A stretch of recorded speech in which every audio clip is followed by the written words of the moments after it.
2018년 부산 화요집회 설교 테마가 교회 회복입니다.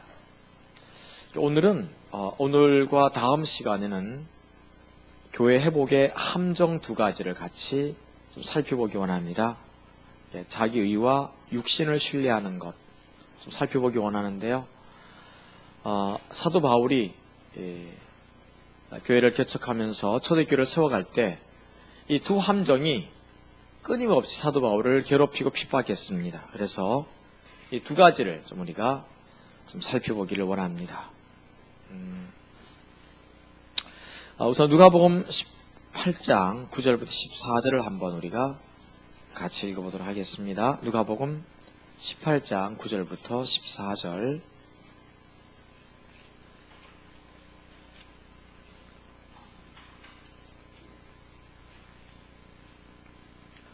또 자기를 의롭다고 믿고 다른 사람을 멸시하는 자들에게 이 비유로 말씀하시되, 두 사람이 기도하러 성전에 올라가니 하나는 바리새인이요 하나는 세리라. 바리새인은 서서 따로 기도하여 가로되, 하나님이여, 나는 다른 사람들 곧 토색 불의 간음을 하는 자들과 같이 아니하고 이 세리와도 같이 아니함을 감사하나이다. 나는 일주일에 2번씩 금식하고 또 소득에서 11조를 드리나이다 하고, 세리는 멀리 서서 감히 눈을 들어 하늘을 우러러 보지도 못하고 다만 가슴을 치며 가로되, 하나님이여 불쌍히 여기시옵소서. 나는 죄인이로소이다 하였느니라. 내가 너에게 이르노니 이 사람이 저보다 의롭다 하심을 받고 집에 내려갔느니라. 무릇 자기를 높이는 자는 낮아지고 자기를 낮추는 자는 높아지리라 하시니라. 아멘.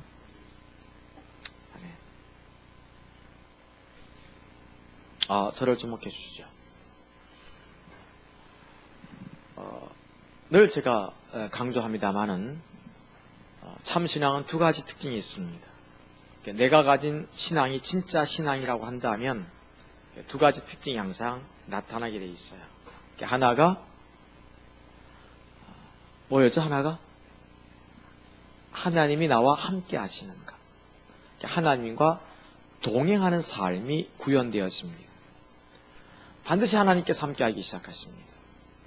성경에 수도 없이 등장되는 언어가 여호와께서 나와 함께 하심이라. 예언한 나의 목자시니 내게 부족함이 없으리로다. 그가 나와 함께 하심이라. 이런 언어가 계속 등장하고 있습니다. 내가 가진 신앙이 참 신앙이면 하나님 반드시 나와 함께 하십니다. 아멘. 또 하나 특징은 언약들이 성취되어지는 거죠. 성경에 수만 가지 언약이 있어요. 나와 함께 하실 뿐만 아니라 하나님이 성경에 기록해 놓은 그 수만 가지 언약들을 하나님 반드시 이루어 가신다는 것이죠. 이 두 가지가 참신앙이 갖는 특징입니다. 뭐라고 말하고 별말을 다 해도 별 지식을 다 갖고 있어도 이 두 가지 특징이 나타나지 않으면 거짓말입니다. 하나님 나와 함께한다, 나와 동행하신다 같은 말인데 이 말의 의미가 두 가지가 있죠. 하나가 뭐였어요? 하나가 나와 함께 하신다니까. 성경에 기록되어진 하나님의 실제가 조금씩 나타나기 시작한다는 거죠. 즉 생명이 나타나기 시작하는 거예요. 여호와 이레, 여호와 니시, 여호와 라파, 여호와 샬롬, 여호와 되심, 그분의 기도응답, 보호하심, 성경에 나와 있는 생명, 하나님의 실제가 조금씩 경험되어지기 시작해요. 어느덧 그분이 나의 기도를 듣기 시작하시고 나를 보호하시고 이런 일들이 실제로 있기 시작하는 거죠. 그렇죠? 더 나아가서 뭐가 있어요? 나를 향해서 그분이 세워놓으신 계획들을 그분이 실제로 이루어 가시기 시작하세요. 따위 보시면. 그래서 항상 제가 이렇게 참신앙을 얘기할 때 가장 좋은 샘플이 누구라고 했죠? 참신앙하면 딱 떠올려야 될 샘플이 있어요. 무조건 참신앙하면 딱 떠올려야 될 샘플이 하나 있어요. 누구예요? 여호수아예요. 여호수아서 1장 7절, 8절, 9절 가면서 이제 모세가 죽었잖아요. 모세 죽고 나서 하나님이 이제 여호수아 세웠어요. 세우고 나서 여호수아 7장 이하에 여호수아 1장 7절 이하에 보시면 이렇게 얘기해요. 모세가 죽었구나. 여호수아야, 네가 이제 후임자야, 후계자야 하면서 네가 이스라엘을 인도해야 돼 하면서 하신 말씀이 내가 너를 떠나지 아니하고 함께하리라. 그리고 모세에게 언약해 놓은 모든 가나안 땅을 네가 얻게 할 것이다. 그래서 참신앙은 함께 하시고요. 그 다음에 언약이 성취되는 거죠. 여호수아를 딱 떠올리면 되겠어요. 알겠죠? 자, 그럼 하나님 나와 함께 하신다 이렇게 할 때, 하나님 나와 함께 하신다 할 때 가장 좋은 샘플이 누구였어요? 가장 좋은 샘플 다윗이죠. 다윗에게 하나님은 실제였어요. 여호와는 나의 피난처요 이렇게 할 때 그 피난처라는 말은 그냥 이렇게 고백하는 언어가 아니라 진짜였어요. 그가 도망 다닐 때, 사울의 눈을 피해서 도망 다닐 때 도망다니다 갈 곳이 없었어요. 그래서 이런 절벽 같은데 이렇게 숨었지요. 사실 숨어봤자 뭐 금방 사울의 군사들이 금방 발견하고 이렇게 죽일 겁니다. 그렇죠? 그때 요 정도 홈이 파진 곳에 숨어서 다윗이 하나님 앞에 기도하는 거예요. 하나님 나를 도와달라고. 여호와는 나의 피난처라고. 그랬더니 신기하게도 거미들이 와가지고 여기다가 거미줄을 치는 거예요. 사울의 군사들이 와다 보니까 거미줄이 쳐 있으니까 거기 사람이 없는 줄 알고 지나가 버리는 거예요. 그때 이 다윗이 하나님 앞에 고백했던 언어는 여호와는 나의 피할 바위 또는 피난처라고 하는 거예요. 알겠죠? 실제로 하나님은 그에게 실제였어요. 그런가 하면 더 나아가서 다윗을 향하신 하나님의 계획들이 이루어졌어요. 맞습니까? 그를 향한 하나님의 계획은 뭐였어요? 이스라엘의 왕이었고, 맞죠? 이스라엘의 왕이었고 다윗을 통해서 이스라엘 국가를 황금기로 접어들게 하는 발판을 만드는 것이 다윗을 향하신 하나님의 놀라운 계획이었잖아요. 그렇죠? 근데 실제로 이름도 없었던 무명의 이 다윗, 아버지 이새의 눈에도 제왕감이 아니었던 이 다윗, 그냥 양치면서 목자로서 살아갔던 이 다윗인데도 불구하고 하나님은 그를 향해서 세워놓은 계획들을 하나하나 이루어져 갔어요. 이게 하나님 나와 함께하는 거예요. 대단해요, 안 대단해요? 하나님이 함께하길 축복합니다. 전 여러분들을 향하신 하나님의 놀라운 계획들이 있다고 보거든요. 그 계획들을 하나님 이루시길 원하세요. 지금 젊은이들은 정말 귀한 것 같아요. 가끔 이런 사람이 있어요. 그때 어떤 젊은이가 와서 그것도 중학생이 와서 나한테 그러더라고요. 머리가 영특해 돌아가. 성경을 딱 보니까 목사님, 예수님 십자가에 달려 돌아갔을 때 오른쪽 광도 왼쪽 광도였었는데 그 한쪽 광도가 죽기 직전에 예수 믿고 낙원에 갔다는 거예요. 그렇게 믿는 것이 지혜로운 게 아니냐고 하더라고.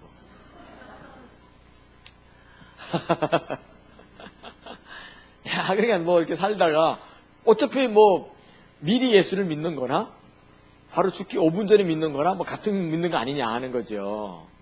난 그래서 뭐라고 얘기를 해야 돼요? 만약 그렇게 하면 여러분들. 우선 하나는 성경은 젊은이들이여 너희가 젊었을 때 젊은 날의 여호와를 창조주를 기억하라. 왜 그렇게 한 줄 아느냐? 너를 향한 하나님의 계획이 다 이루어질 수 있으니까. 그래서 젊었을 때 믿는 것이 복되도다 그랬어요. 알겠죠?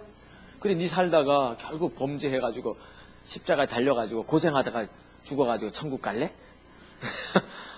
그러니까 우리가 기억할 것은요, 미리 믿는 게 좋은 게, 젊었을 때 믿는 게 좋은 게 나를 향한 하나님의 그 계획들이 다 이루어질 수 있다는 게 너무 좋은 거예요. 알겠죠?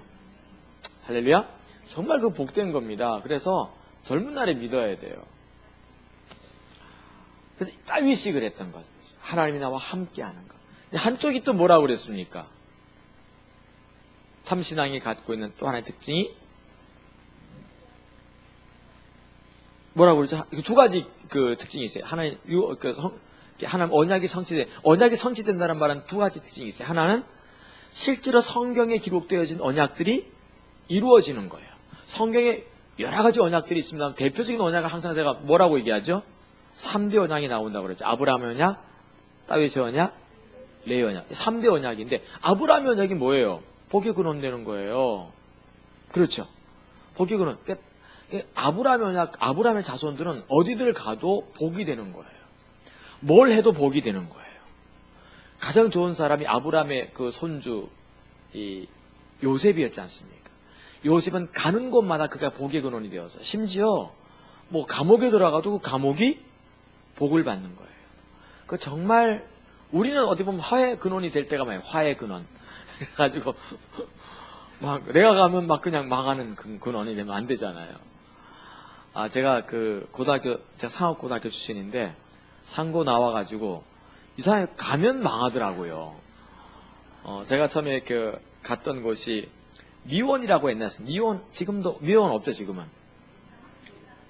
미원이 지금도 있어요? 네? 대상. 옛날에 미원 미풍이 유명했습니다. 미풍이 미원을 못 따라갔는데 미원 그 회사에 자회사에 제가 이제 입사를 했어요. 격리사원으로 이렇게 했는데 잘 나가던 그 회사가 좀 이따가 망해버린 거야. 제가 이제 경기음악학원 이렇게 기타 선생으로 갔는데 그 경기음악학원도 좀 이따가 그 잘 나가던 그 서울에서 그 세고비아 음악학원하고 경기음악학원 쌍두마차를 이루고 있었는데 세고비아 학원은 더 커졌는데 이게 좀 이따 망했어요. 또. 그래서 참 내가 복의 근원이 아니라 이게 멸망의 근원이냐 막 고민이 막 되기도 하고 막 그런 적이 있어요. 그런 고민해 보신 분? 내가 가면 복 받아야 되는데 막 다 안 되는 막 그런 되잖아요. 근데 요셉 같은 경우는 아브라함의 언약이 그대로 성취된 사람이었어요. 가는 곳마다 복이 되는 거예요. 귀해요, 안 귀해요? 참 그게 아브라함의 언약이 여러분들 이루어지게 축복하고요. 다윗의 언약은 뭐예요? 다윗의 언약은 하나님이 이 다윗과 그 나라와 그 자식들을 성전을 중심으로 해서 지켜주는, 즉 성전된 삶이죠. 성전된 삶인 거예요. 그래서 신약 시대 모든 교회는 이 다윗의 그 장막을 다시 일으키는 그런 예배를 드리라는 거죠. 성전된 삶을 구현하시려고 그러는 거예요. 성전을 중심으로 해서 나를 통해서 하나님 놀라운 일을 이루시는 것이 다윗의 언약인데 그게 이루어지는 거죠. 뭐 모세라든가 그 다음에 이 누구죠? 이 여호수아라든가 하나님의 사람이 전부 다 그랬어요. 그런가 하면 또 하나가 있어요. 하나님 언약이 성취되는 것 첫째, 성경에 있는 언약들이 이루어진다는 것. 두 번째는 뭐였어요? 자기가 살고 있는 그 시대의 하나님의 놀라운 계획, 내가 쓰임받는 걸 말하는 거죠. 하나님께서 21세기에 하나님께서 하시고 싶은 일이 있어요. 열방 가운데 다음 세대 가운데 그 하실 일들이 있는데 거기에 나를 쓰시는 거예요. 이거 정말 복됩니다. 하나님 나를 쓰셔야 되거든요. 아멘? 전 여러분들의 인생이 쓰임받기를 축복합니다. 하나님 쓰셔야 돼요. 크게 쓰든지 작게 쓰든지 규모가 있든지 작든지 간에 하나님이 내 인생을 쓰셔서 이 시대를 향하신 하나님의 계획을 이루어드리는 그 일들을 하나님께서 하시기를 원합니다. 이게 놀라운 일들이거든요. 근데 이렇게 참신앙을 이렇게 이루어 갈 때 중요한 게 하나 있어요. 중요한 게 뭔가 하면 여러 가지가 있습니다만 하나가 뭔가 하면 내 신앙의 터, 우리 교회의 터가 예수 그리스도가 되어야 돼요. 예수님이 되어야 돼요. 살아계신 예수님, 즉 십자가의 복음이 되어야 돼요. 십자가의 복음이 내 이 신앙의 터가 되어야 되는데 십자가의 복음에 내가 터를 받고 세움을 입을 때 방해하는 게 크게 한 두 가지가 있었어요. 초대교회 때. 그게 육신을 신뢰하는 것하고 자기의예요. 이 두 가지는 항상 함정입니다. 이게 함정에 있으면 절대로 별 종교 행위를 다 해도 하나님께서 별로 함께 하시지 않는 안타까움이 남게 돼 있어요. 그래서 오늘은 이 자기의에 대한 얘기를 좀 우리가 해야 돼요. 알다시피 자기의에 대한 예수님께서 이 얘기를 들려주시면서 성전에 두 사람이 기도하러 갔다고 비유를 말씀하셨잖아요. 처음에 누가 들어가는 거예요? 바리새인이 딱 들어가는 거예요. 바리새인 대단하지 않습니까? 바리새인 해가지고 요즘 젊은이들은 바리스타가 옛날에 바리새인이 있냐 그러더라고. 커피를 잘 끓였냐. 하도 교회들마다 카페를 많이 하니까 옛날엔 바리스타를 바리새인이라 불렸냐고 누가 묻더라고. 주일학교애가. 그래. 초대교회는 카페 했나 보다, 교회마다. 저는 여기 성안교회도 카페 해도 괜찮겠다 생각이 들어요. 1층 같은데 2층 같은데 카페 해도 멋있을 것 같은데. 서강 카페. 아니 근데 바리새인이 딱 들어가면서 어떻게 들어간 겁니까? 교회 들어가면서 어떻게 들어갔어요? 이렇게 들어갔겠어요? 이렇게 들어갔겠어요? 딱 앞에 앉았겠어요? 뒤에 앉았겠어요? 이게 딱 앉아가지고 손을 들고 기도하면서 하나님 감사합니다. 하나님 나와 함께 하시면서 하나님 앞에 내가 감사를 드립니다. 제가 소득의 11조를 드렸고 일주일에 2번째 금식 기도했었고 하나님 앞에 감사 헌금을 바쳤고 주일 성수를 열심히 했었고 토색하거나 불의하거나 간음하지 않고 하나님 명령대로 내가 살 수 있도록 도와주신 것 감사하다고 그렇게 했거든요. 하나님 이렇게 살게 하신 거 감사합니다. 하나님께 뭐라고 하신 거예요? 즉각 버리셨어요. 반면에 세리는 들어올 때 어떻게 들어왔어요? 이러고 들어오겠어요? 이러고 할렐루야 하고 들어오겠어요? 이러고 들어온 거죠. 이러고 들어와가지고 앉겠어요? 저 뒤에 앉겠어요. 뒤에 앉아가지고 쭈그리고 앉아가지고 찌그러져가지고 주여 나를 불쌍히 여기소서 나는 죄인입니다. 하나님이 즉각 그를 의롭다고 하시면서 딱 선택하신 걸 볼 수 있어요. 그래서 우리가 날마다 주님 앞에 설 때 이 자기 의를 우리 가운데서 버리지 아니하면 이게 심각한 문제가 생기기 시작해요. 저도 이 자기 의에 대한 설교는 1년에 한두 번씩 저희 교회에서 꼭 합니다. 왜냐하면 나도 모르는 사이에 이 자기 의가 이렇게 자라나기 때문입니다. 이런 이렇게 그 농사라든가 이렇게 보시면 알겠습니다. 마당에 이 풀이라는 게 이게 늘 잘 자라야 안 자라요?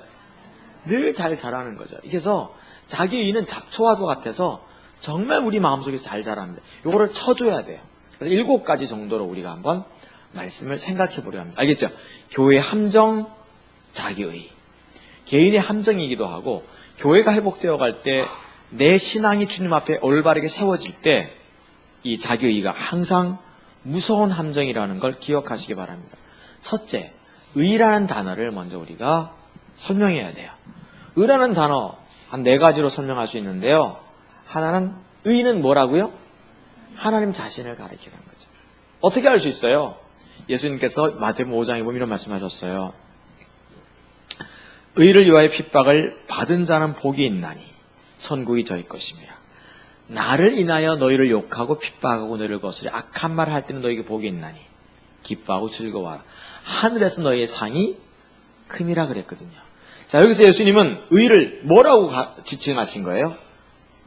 자기라고 얘기한 거예요. 자, 의를 위하여 핍박을 받은 자는 복이, 저를 보셔야 됩니다. 이게 의를 위하여 핍박을 받은 자는 복이 있나니 천국이 너희 것입니다.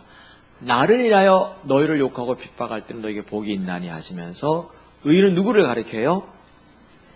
주님, 예수님, 하나님을 가리키는 거죠. 의로우신 분 맞습니까? 의는 하나님을 가리키는 단어예요. 꼭 기억하시기 바랍니다. 알겠죠? 자, 두 번째, 의가 있어요. 그것은 성도들이 옳은 행실을 가리킬 때 우리는 이것을 의라고 불러요. 저를 보시죠. 요한계시록 9장에 보시면 또 내가 보면 하늘에서 새 예루살렘이 하나님으로부터 내려오는데 그 준비한 것이 내려오는데 뭐 이렇게 얘기하죠? 새 예루살렘이 하나님께로부터 내려오는데 그 모습이 준비한 것 같은데 마치 신부가 신랑을 위하여 단장한 것 같더라. 그렇죠? 그래서 새 예루살렘은 신부를 가리키는데 신랑을 위하여 단장한 것 같더라. 이렇게 얘기하고 있어요. 그러면서 하신 말씀이 성도에게 하나님께서 웨딩드레스 세마포 옷을 입혀주시는데 그 흰 세마포 옷은 성도들의 옳은 행실이로다. 그래서 우리가 옳은 행실 하잖아요. 아까 설거지도 하고, 또, 뭐 하셨어요, 또? 기도도 하고, 헌금도 하고, 구제도 하고, 봉사도 하고, 충성도 하고, 선교도 나가고, 뭐 여러 가지 하자입니다. 의로운 게 성경에는 의로운 행실이 많아요, 적어요? 수만 가지 의로운 행실이 있을 거예요. 수만 가지 의로운 행실들. 수만 가지 의로운 행실 가운데서 예수님이 그 산상수에서 딱 4가지 한번 지적했는데, 4가지는 뭐였죠? 이거 항상 기억해야 됩니다. 마태복음 6장에서 수만 가지 성도들의 의로운 행실 가운데서 4가지 딱 얘기했을 때 뭘 얘기했었어요? 자, 중보기도, 그 다음에 금식, 또 구제, 헌금. 요 4가지는 수만 가지 의로운 행실 가운데서 가장 우리 예수님이 직접 대놓고 얘기하신, 언급하신 4가지예요. 기도하라. 그래서 어디서 기도하라고 했죠? 은밀한 곳에, 골방에 들어가서 기도하라. 또 하나는 구제하라. 그렇죠? 구제하라고 얘기합니다. 네 오른손이 하는 것을 왼손이? 자, 오른손이 하는 것을 왼손이 모르게 하려면 어떻게 해야 된다고 그랬죠? 여러분, 오른손이 솔직히 뭘 하면 왼손이 알아요, 몰라요? 왼발도 알아요. 오른손이 하면 오른발, 왼발 다 알아. 모든 게 다 알아. 그럼 오른손이 하는 것을 왼손이 모르게 하려면 방법은 하나밖에 없어요. 뭐 어떻게 해야 돼요? 딱 하나밖에 없어. 오른손이 하는 것은 왼손이 반드시 알게 돼 있어요. 맞습니까? 그럼 어떻게 해야 돼요? 오른손이 하는 것을 왼손이 모르게 하려면 방법이 딱 하나밖에 없는데? 예? 오른손이 뭐 하지? 그래도 알아요. 그래도 알아. 내 머리가 기억해서 왼손으로 다 이게 입력을 시켜놔요. 그럼 오른손이 하는 것을 왼손이 어떻게 모르게 할 수 있어요? 예? 팔이 없어야 돼? 그 팔을 잘라야 돼. 이 약점 좀 잔인합니다, 사모님. 알아맞히시면 제가 도서 상품권이라 드려야 되겠다 보니까 다음번에 오셨을 때 할 때. 오른손이 하는 것은 왼손이 모르게 하는 방법이 세상에서 유일하게 딱 한 명밖에 없어요. 팔 잘라버리면, 바로 그렇죠. 다음번에 제가 도서 상품권 드릴게요. 당첨되셨습니다. 잊어버리면 됩니다. 하나님께서 우리에게 망각이라는 걸 주셨는데, 망각을 언제 사용하시는가 하면 중요한 열쇠라든가 비밀번호라든가 이걸 잃어버릴 때 쓰면 안 돼요. 알겠죠? 언제 잃어버려야 돼요? 구제했을 때 잃어버려요. 망각은 그때 필요한 겁니다. 그러니까 내가 무언가를 하고 나서, 특히 남에게 좋은 일을 베풀고 나서는 잃어버려야 돼요. 내가 그런 일을 했나? 근데 그런 건 정확하게 기억해요. 네, 그거 안 됩니다. 그럼 기억하고 있는 거예요. 왼손이 너무너무 잘 기억하고 있어요. 근데 좋은 일 하고 나시면요, 잊어버리셔야 돼요. 내가 그런 일을 한 적이 있었나? 이렇게 그러니까 오른손이 하는 걸 왼손이 모르게 하는 건 딱 하나밖에 없어요. 잃어버리는 거예요. 망각은 그때 필요한 거예요. 세 번째가 뭐였어요? 기도, 구제, 금식이죠. 금식은 어떻게 하는 거예요? 흉악의 결박을 풀어주는 거죠. 이사야서에 말하고 있어요. 그래서 금식은 이렇게 하는 거예요. 금식은 무조건 굶는 게 금식이 아니에요. 성경이 말하는 금식은 내가 절식의 개념이 더 강합니다. 내가 절식해서 10,000원짜리 먹을 걸 5,000원짜리 먹고 나머지 5,000원을 가지고 뭐 하는 거죠? 어려운 사람들, 흉악의 결박에 묶여있는 사람을 풀어주는 거죠. 그걸 모았다가 옛날에는 노예로 팔려간 사람이 많잖아요. 그 돈을 모았다가 10,000원짜리 먹을 걸 5,000원에 먹어서 5,000원 남겨둔 걸 계속 축적하고 저금해 놓았다가 노예들을 사서 풀어주는 것이 성경이 말하는 구제였어요. 어떤 사람이 누구에게 빚져가지고 너무 힘들 때 내가 계속해서 좀 싼 걸 먹고, 알겠죠? 빈티 나는 걸 굶고, 그 다음에 뭡니까? 그거를 모아뒀다가 그 사람에게 줘서 그 빚을 갚아주게 만드는 것. 이런 것이 구약시대 때 우리 하나님께서 강조하신 구제였어요. 그러니까 많은 사람들이 금식을 억지로 하는 거예요. 그게 금식이 아니라, 내가 기뻐하는 금식은 무조건 굶는 게 아니라고. 흉악의 결박을 풀어주는 거라는 거죠. 그래서 우리가 절제하셔야 됩니다. 검소하게 사셔야 되죠. 알겠죠? 검소하게 살면서 우리 좀 옆에 사람 좀 도와주고, 어려운 교회에 있으면 좀 도와주고, 어느 목사님들, 이번 주에 보니까 우리 선교회 목사님들이, 우리 화요집 보신 목사님들이 되게 그냥 글로벌하게 나가셨네 보니까 다들 놀랍죠? 참 놀라운 것 같아요. 그래서 참 감사하고요. 예? 예, 참 이게 놀라워요. 아마 다음 주에 대청교회에서 아마 어디 이렇게 선교 나가는가 봐요. 그 선교 나가는데 오늘 아까 기도 사역 해드렸는데 선교 나가는데 보니까 그 자리가 보니까 그분이 저를 집회 초청했던 선교사님이시더라고 보니까. 세상은 좁아요. 그래서 좁아서 이렇게 하나님께서 하실 일이 그새 기도 사역을 받게 하셨던 것 같아요. 하나님은 아마 그 선교사님을 도우라고 하신 것 같아요. 대청교회에서 좀 도왔으면 좋겠어요. 그런 분들을 도와야 돼요. 그러니까 금식은 그렇게 하기 바랍니다. 알겠죠? 저는 참 귀하게 여기는 게 뭔가 하면 자기를 위해서는 돈을 안 쓰는데 뭔가 하나님 나라를 위해서는 기꺼이 돈을 쓰는 사람들이 귀한 사람. 그게 금식이라고 해야죠. 네 번째가 있어요. 뭐였어요? 당연히 헌금이죠. 하나님 앞에 헌금하는 것은. 그러면 가만히 보면 의의 행실 가운데 이 네 가지가 이렇게 있으면 네 가지가 가만히 보면 이게 뭐할 연관이 있어요? 돈하고 연관이 있어요. 금식도 돈하고 연관이 있고 헌금도 돈하고 있고 부재도 돈하고 연관이 있고 이 하나님 나라에서 기도하는 것도 뭡니까? 이 돈하고 좀 연관이 있는 것 같아요. 다들 뭐 영원한 컨퍼런스 하면 또 뭐 해야 돼요? 또 뭐? 이게 참 하나님은 예수님은 은근히 뭡니까? 은근히 이렇게 우리 호주머니를 열게 하시는 분이 예수님이셨던 것 같아요. 근데 의의 행실이 있는데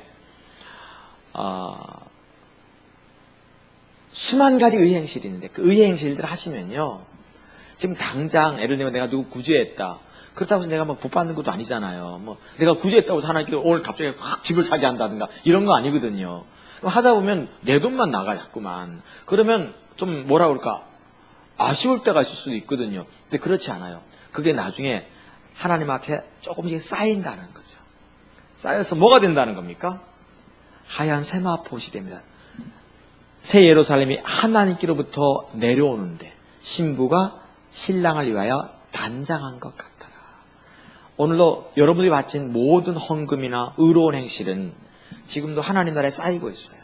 쌓여서 반드시 기억할 것은 웨딩드레스 됩니다.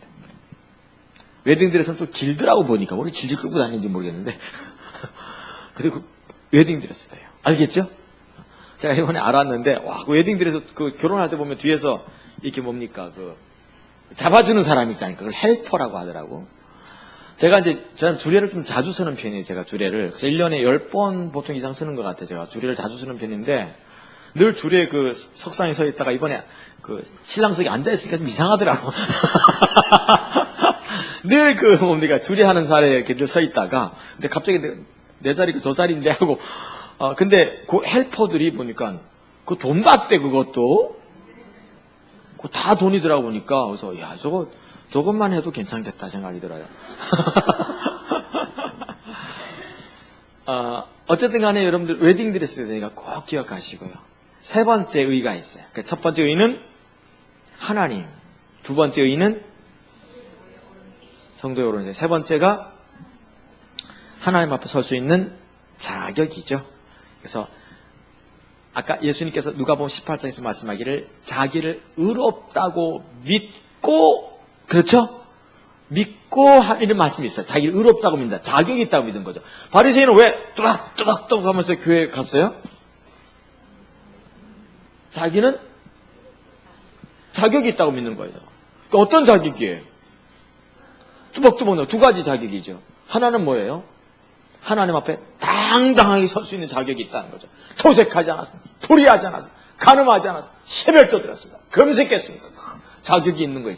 다 이 자격이. 또 하나 어떤 자격이에요? 두 번째 자격은 하나님께 이제 받아낼 수 있는 자격이에요. 기도응답도, 축복도, 은혜도 다 받아낼 수 있는 자격이 있다고 믿었어요. 그래서 의는 자격을 뜻하는 단어입니다. 그래서 에베소서에 보시면 6장에 전신갑주 나옵니다. 구원의 투구. 자, 전신구 참 아는지 한번 봅시다. 자, 시작. 구원의 투구, 위의 흥배, 진리 어리띠, 평안의 신발,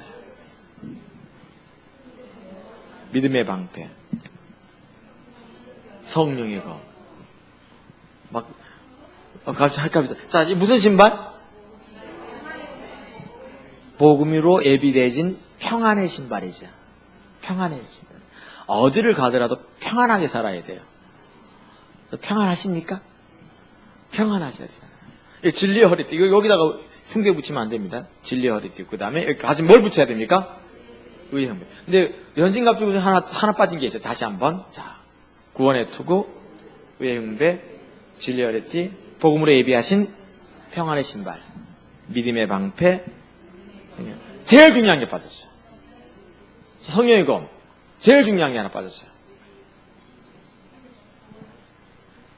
구원의 투구. 다시 한번. 구원의 투구, 의의 흉배, 진리의 허리띠, 믿음의 방패. 제일 중요한 거 성경에 나오는데, 예? 의의 흉배 여기 있어. 의의 흉배. 진리의 허리띠 여기 있고. 7개죠. 하나, 둘, 셋, 넷, 다섯, 여섯. 성경 7개 나옵니다. 뭐가 있지, 하나? 제일 중요한, 오늘날 군대에서 제일 중요한 건데, 오늘날 군대에서. 무시로 성령 안에서 깨어 무전기가 필요하죠. 깨어 기도하면서 무전기가 필요해요. 오늘날 군인들은 다 뭐가 있어야 돼요? 무전기가 있어야 돼요. 무전기 없으면 어떻게 싸워야 될지 몰라요. 그래서 제일 중요한 건 아무리 간초에 입었어도 무전기가 없으면 지금 공격해야 될지 후퇴해야 될지를 모를 수 있어요. 그래서 바울은 맨 마지막에 무시로 이렇게 예비하고 나서 무시로 성령 안에 깨어 기도하라 무전기 얘기한 거죠. 알겠죠? 근데 한국 사람들은 무전기 없이 그냥 무조건 싸우러 가는 거예요. 일하러 가서 일하러 가. 동틀 때부터 해질 때까지 막 일하러 가요. 그럼 큰일 나요. 알겠죠? 그래서 무전기가 7가지가 필요하다 하는 거예요. 자, 자격을 뜻하는 말이다. 그래서 의의 흉배라는 게 자격이에요. 의의 흉배 자격인데 어떤 자격입니까? 왜 여기다 딱 붙이죠? 가슴에다가. 원수가 계속 참수합니다. 네가 무슨 목사냐, 네가 무슨 전도사냐, 네가 무슨 집사냐, 네가 잡사지, 네가 무슨 목사냐, 독사지, 목사지. 네가 맨날 기도만 한다고 해서 십자가 보면 산다면서 네가 십자가 보면 살냐? 네가 자신을 봐라, 안 봐라. 네가 뭐 변한 게 있냐? 오늘도 네가 언행 심사를 생각해봐라. 네가 오늘 무슨 생각하고 살았냐? 네가 뭐 하나님 나라 의를 먼저 구해. 에라이. 이게 계속해서 이게 사탄에 참수하는 것이 그 역할이에요. 계속 쏴요. 맞습니까? 막 쏴야 돼요. 여러분 깨어 기도하면 깨어 기도하시고 사탄의 음성이 좀 정확하게 들리거든요. 맞습니까? 예. 근데 그 음성이 전혀 안 들린다. 그럼 그 사람은 아주 죽은 사람입니다. 하나님 음성도 안 들리고 사탄의 음성. 그러니까 하나님 음성을 잘 듣는 사람은 무슨 음성도 잘 듣는 겁니까? 사탄은 영이 깨어 있으니까. 영의 세계거든요, 그게. 그러니까 하나님 음성 전혀 못 듣는 사람은요, 그냥 뭡니까? 아무 음성도 안 들리는 거예요, 그냥 자기 음성도 안 들려요. 그러니까 이게 그냥 별게 다 와요, 그냥. 깨어 예민하면 예민할수록 다 이게 와, 그냥 네가 무슨 목사냐? 네는 오늘 뭐 하긴 이게 와요. 그러면 이게 어떻게 합니까? 이게 의의 흉배가 있어야 돼요. 나는 예수의 십자가 보혈로만 나는 거룩해지느니라. 이게 가는 거예요, 그냥. 알겠죠? 의의 흉배가 필요해요. 그 의는 자격을 뜻하는 말이에요. 4번째 의가 있어요. 당연히 의는 상급이죠. 그게 디모데후서에 나오는 의의 면류관, 상급인 거죠. 의의 면류관은 뭐로 만들어진 겁니까? 하나님의 보상으로 만들어진 거죠. 그래서 이제후로는 나를 위하여 의의 면류관이 준비되어 있을 것이로다. 하나님이 나를 인정해 주는 거예요. 의의 면류관은 하나님의 인정을 뜻하는 단위. 인정. 나를 인정하시는 거예요. 네가 잘 살았어. 네가 정말 잘 살았던 거. 너 훌륭해. 너밖에 없어. 하나님이 이렇게 하시는 거예요. 사도 바울의 이제 뭡니까? 사도 바울이 일생을 다 살고 나서 그의 목숨을 거둘 때가 되었어. 하나님이 바울을 보시면서 말씀하시는 거예요. 바울아, 네가 젊었을 때, 네가 나이 한 30살 되었을 때 내가 너에게 비전을 보여주었지. 근데 30살 되었을 때 그 비전을 보고 나서 나를 끝까지 지금까지 따라왔었어. 이제 내가 순교할 때가 되었구나. 근데 네가 30살부터 나를 믿고 나서 나를 줄기차게 쫓아올 때 배신도 당하고 눈물도 겪고 아픔도 있었고 어떤 때는 사망의 음침할 골짜기를 다닐 때도 있었고 어떤 때는 풀밭을 다닐 때도 있었고 가난할 때도 있었고 넘어질 때도 있었고 답답한 일을 겪을 때도 있고 거꾸로 뜨림을 당할 때도 있었고 네가 정말 힘들었구나. 가끔은 네가 몸이 아파서 캄캄히 모든 이 방 안에 불을 다 건 채 그냥 이리 뒤쳐 저리 뒤쳐가면서 콜록콜록하면서 그러면서 나를 버리지 않고 나를 쭉 비전을 보고 따라왔었지. 내 종아 잘 들어, 바울 잘 들어. 내가 이제 너의 목숨을 거둘 때가 되었구나. 내가 너의 목숨을 거두면서 지나간 너의 30년 세월에 대해서 내가 어떻게 하면 너에게 위로가 되겠니? 바울아, 이렇게 해보자. 이제 지나간 30년 동안 나를 줄기차게 쫓아왔는데 매 맞고 배반당하고 한숨 쉬면서 나를 쫓아왔는데 바울아, 내가 너의 목숨을 거둔 이 시점에 여호와인 나를, 창조주인 나를 너에게 상급으로 주면 네 인생에 대해서, 지나간 인생에 대해서 조금이라도 보상이 되겠느냐. 이게 의의 면류관이죠. 아멘?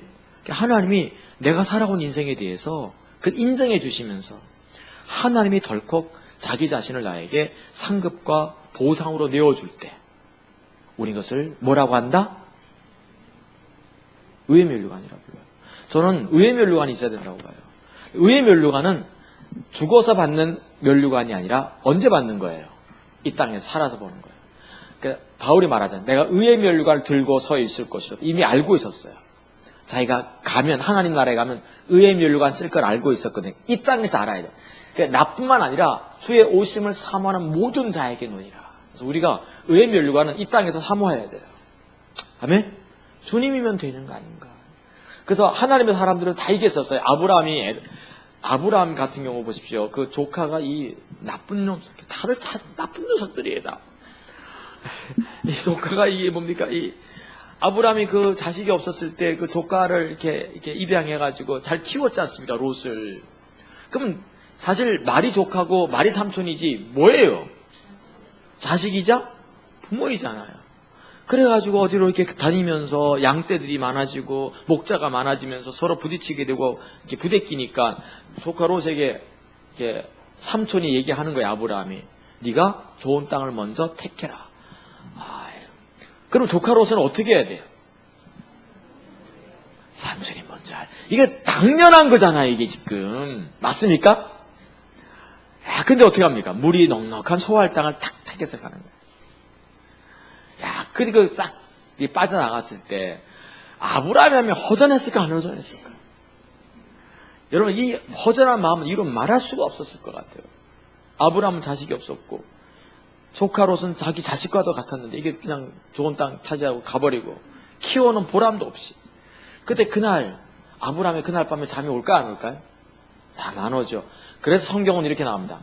그날 밤에, 그 밤에 더 나이게 그 밤에 찾아오시는 거예요. 하나님 항상 언제 찾아오십니까? 외로울 때 오시는 거예요. 그 밤에 오시는 거예요. 알겠죠? 그래서 우리가 그 밤이 있어야 돼요. 그 밤이 있어야 돼요. 그래서 그날 그 밤에 오셔가지고 깨우시는 거예요. 아브라함을 깨우시면서 밖에 나가자고. 밖에 나가면 밤하늘 쫙. 옛날에는 이게 은하수도 보이고 막 별들이 얼마나 많았겠어요. 그 아름다운 별들을 딱 보시면서 저 별은 너의 별, 저 별은 나의 별 하나 별들 쭉 헤아리면서 뭐합니까? 네 자식이 이렇게 많을 거라고. 그때 아브라함이 했던 고백이 뭐예요? 여호와는 나의 상급이요. 그때 하나님은 상급이 되어주시는 거예요. 이게 너무 중요한 것 같아요. 저도 이렇게 돌아보면 그 밤이 있어야 돼요. 제가 신학교 3학년 때였어요. 신학교 3학년 때 집사람하고 이제 집사람이 교회 반주자였고 내가 전도사였거든. 근데 둘이 연애를 했어. 근데 이제 이 목사님이 그걸 보시고 나서 좀 반대했어요. 담임 목사님께서 반대하셔가지고 나보고 주일날 아침에 부르시더니 그때가 이제 11월 달이었나? 딱 부르시더니 교회 그만두라고 오늘부로. 그래서 그날 아침부로 그만뒀어요. 11시 예배 전에 불렀는데 11시 예배 때 그냥 인사하고 그만두라고 하시더라고. 아, 이거 참. 그래서 11시 때 이제 인사하고 사임을 하고 다 이제 마지막 예배 드린 거잖아요. 그리고 나서 딱 이게 나올 때 그때 마음이 어땠을까요? 아브라함의 마음이었어요. 그냥 야, 그 참 난감하더라고요. 난감해가지고 그날 이제 바로 나오자마자 대전인 한 기도원에 갔어요. 근데 그 기도원은 전기가 잘 안 들어오는 기도원이었어요. 그래서 가서 촛불 하나 사갖고 갔어요. 이게 촛불이잖아요. 촛대. 하나 사갖고 가가지고, 조그만 이만한 골방에 들어가가지고, 촛불 하나 다 켜놓고, 그래. 켜놓고 이제 그 앞에 엎드려서 기도했어요. 촛불이 이제 십자가는 아닌데, 어쨌든 간에 촛불 앞에 하나 엎드려가지고, 밤새도록 기도했어요. 한 새벽 5시까지 했나? 무릎 꿇고. 그러니까 늘 기도만 한 건 아니고, 졸기도 하고, 그랬겠지만, 어쨌든 간에 엎드려서 하나님, 내일부터 어떻게 해요? 나는 이제 부모가 없어서 이제 그 달 벌어서 그 달에 살아야 되거든, 나는. 당장 이제 다음 달부터 이제 없는 거야, 아무것도. 어떻게 그냥 하나님, 어떻게 해요? 그날 이제 주일날이었으니까. 쫙 엎드려서 하나님 그래서 새벽 5시 되더라고요. 그래서 이제 새벽 5시쯤 지나서 월요일 학교를 간 거예요. 갔더니, 교수님이 갑자기 평생 나를 찾지도 않던 교수님 한 분이 나를 불러요. 김계현 학생 좀 오라고 해서. 갔더니 어느 교회에 자리가 났는데 가겠느냐. 그럼 이게 뭐예요 이거는? 하나님 인도잖아요. 그래서 바로 가게 됐어요. 그래서 제가 그 교회에서, 그 울산에 있는 교회인데 그 신정침례교회였어요. 근데 그게 지금 바뀌어가지고 무슨 교회로 바뀌었는데 제법 규모가 컸습니다. 근데 그 교회에서 저보고 부흥집회 와달라고 했던 거예요. 근데 교회 이름이 바뀌었길래 이게 무슨 이런 교회가 있었나 했더니 바로 내가 전도사로 심호했었던 4학년 때 왔었어요. 근데 그때 마침 목사님이 바뀌었어요. 그래서 제가 이제 못 가게 됐는데 그 교회에서 제가 이렇게 졸업여행서부터 다 그 교회가 책임져 줬어요.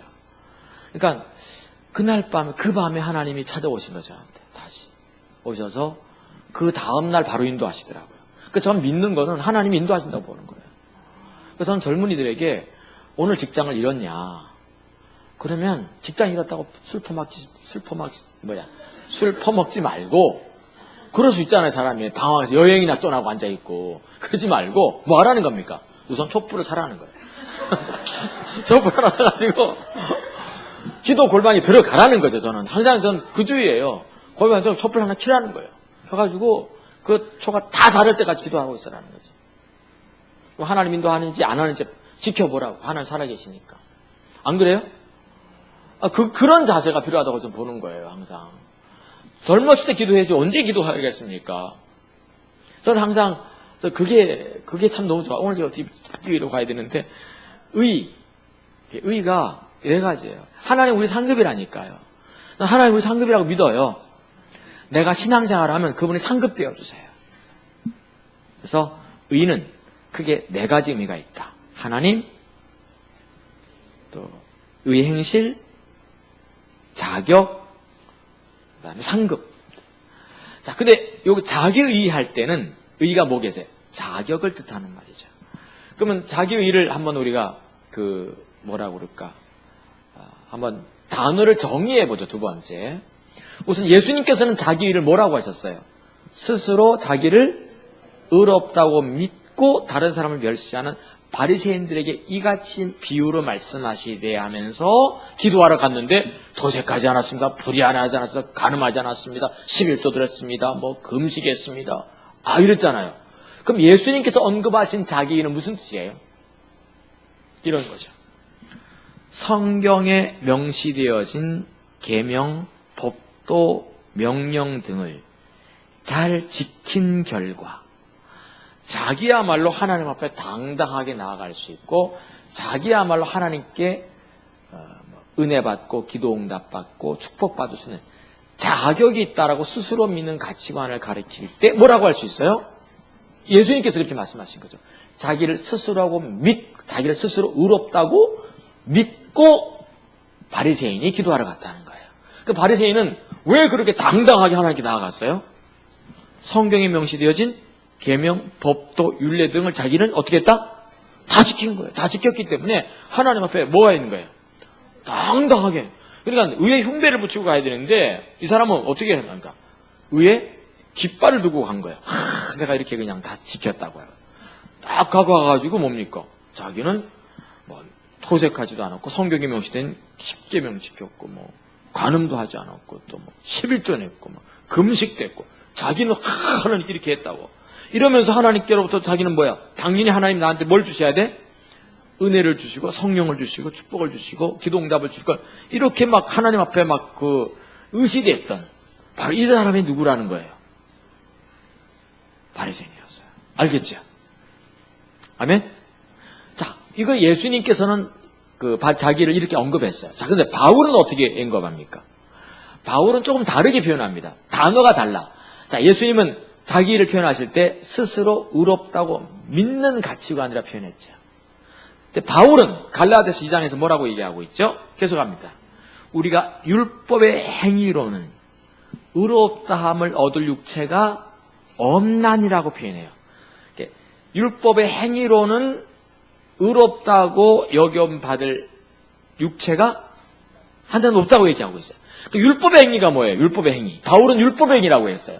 예수님은 자기를 스스로 의롭다고 믿는 가치관을 얘기했고, 바울은 율법의 행위로 의롭다함을 받는 가치관을 얘기하거든요. 율법의 행위가 뭐죠? 율법. 율법이 뭐예요? 자, 되게 율법 하면 10계명을 뜻하는 말이죠. 조금 더 넓게는 모세오경, 조금 더 넓게는 구약성경, 조금 더 넓게는 신구약성경, 조금 더 넓게는 하나님 말씀 전반, 법도를 일컬을 때 율법이라고 하죠. 이건 흔히 하는 얘기입니다. 율법은 하나님 말씀을 가리키는 거죠. 하나님 말씀 전반을 가리킬 때 율법이라고 해요. 그러면 율법의 행위가 뭐예요? 율법의 행위. 자, 율법은 정의가 됐고, 율법에 기록된, 즉 성경에 기록되어진 하나님 말씀 전반에 기록되어진 계명, 법도, 율례 등을 잘 지킨 것을 가리킬 때 율법의 행위라고 표현할 수 있을 거예요. 근데 이렇게 율법 행위로는 의롭다함을 얻을 육체가 하나도 없는 거예요. 자, 그러면 예수님께서 언급하신 자기이나 사도 바울이 언급하신 자기가 같아요, 틀려요? 정확하게 같습니다. 이게 초대교회 때 이 문제가 생깁니다. 그래서 자기는 이렇게 표현하는 것이 가장 정확한 표현이 되겠어요. 이번에 이제 우리 아들 결혼하니까 제 형님 올라오셨고 또 우리 누님도 올라오고 했는데, 제가 지난 4월 달에 전라도 광양에 제가 집회를 갔었어요. 전라도 광양에 집회 가서 금요일 날 제가 저녁 때 설교할 때 7시부터 집회인데, 그때 우리 박성철 목사님도 오셔서 찬양 인도도 해주시겠는데, 그때 집회할 때 7시부터 찬양하고 7시 한 반부터 광고 짧게 하고 설교했는데, 제가 3시간 넘게 설교를 했어요. 근데 이제 그때 이렇게 할 때 전라도 광양에 이제 제가 집회를 갔는데, 전라도 고흥에 제 누님이 살고 있었어요. 누님이 이제 전라도 당에 이제 시집 가서 거기 살고 있는데, 광양에서 집회하는데 어떻게 광양 집회하는 그 교회의 성도가 우리 누님의 친한 친구의 어머니셔. 그래가지고 그래서 자기 동생이 그 교회 온다는 얘기를 들은 거예요. 내가 오라는 얘기도 안 했거든요. 어디 간다고 해서 누님 오라고 하니까 이게 얼마나 번거롭습니까?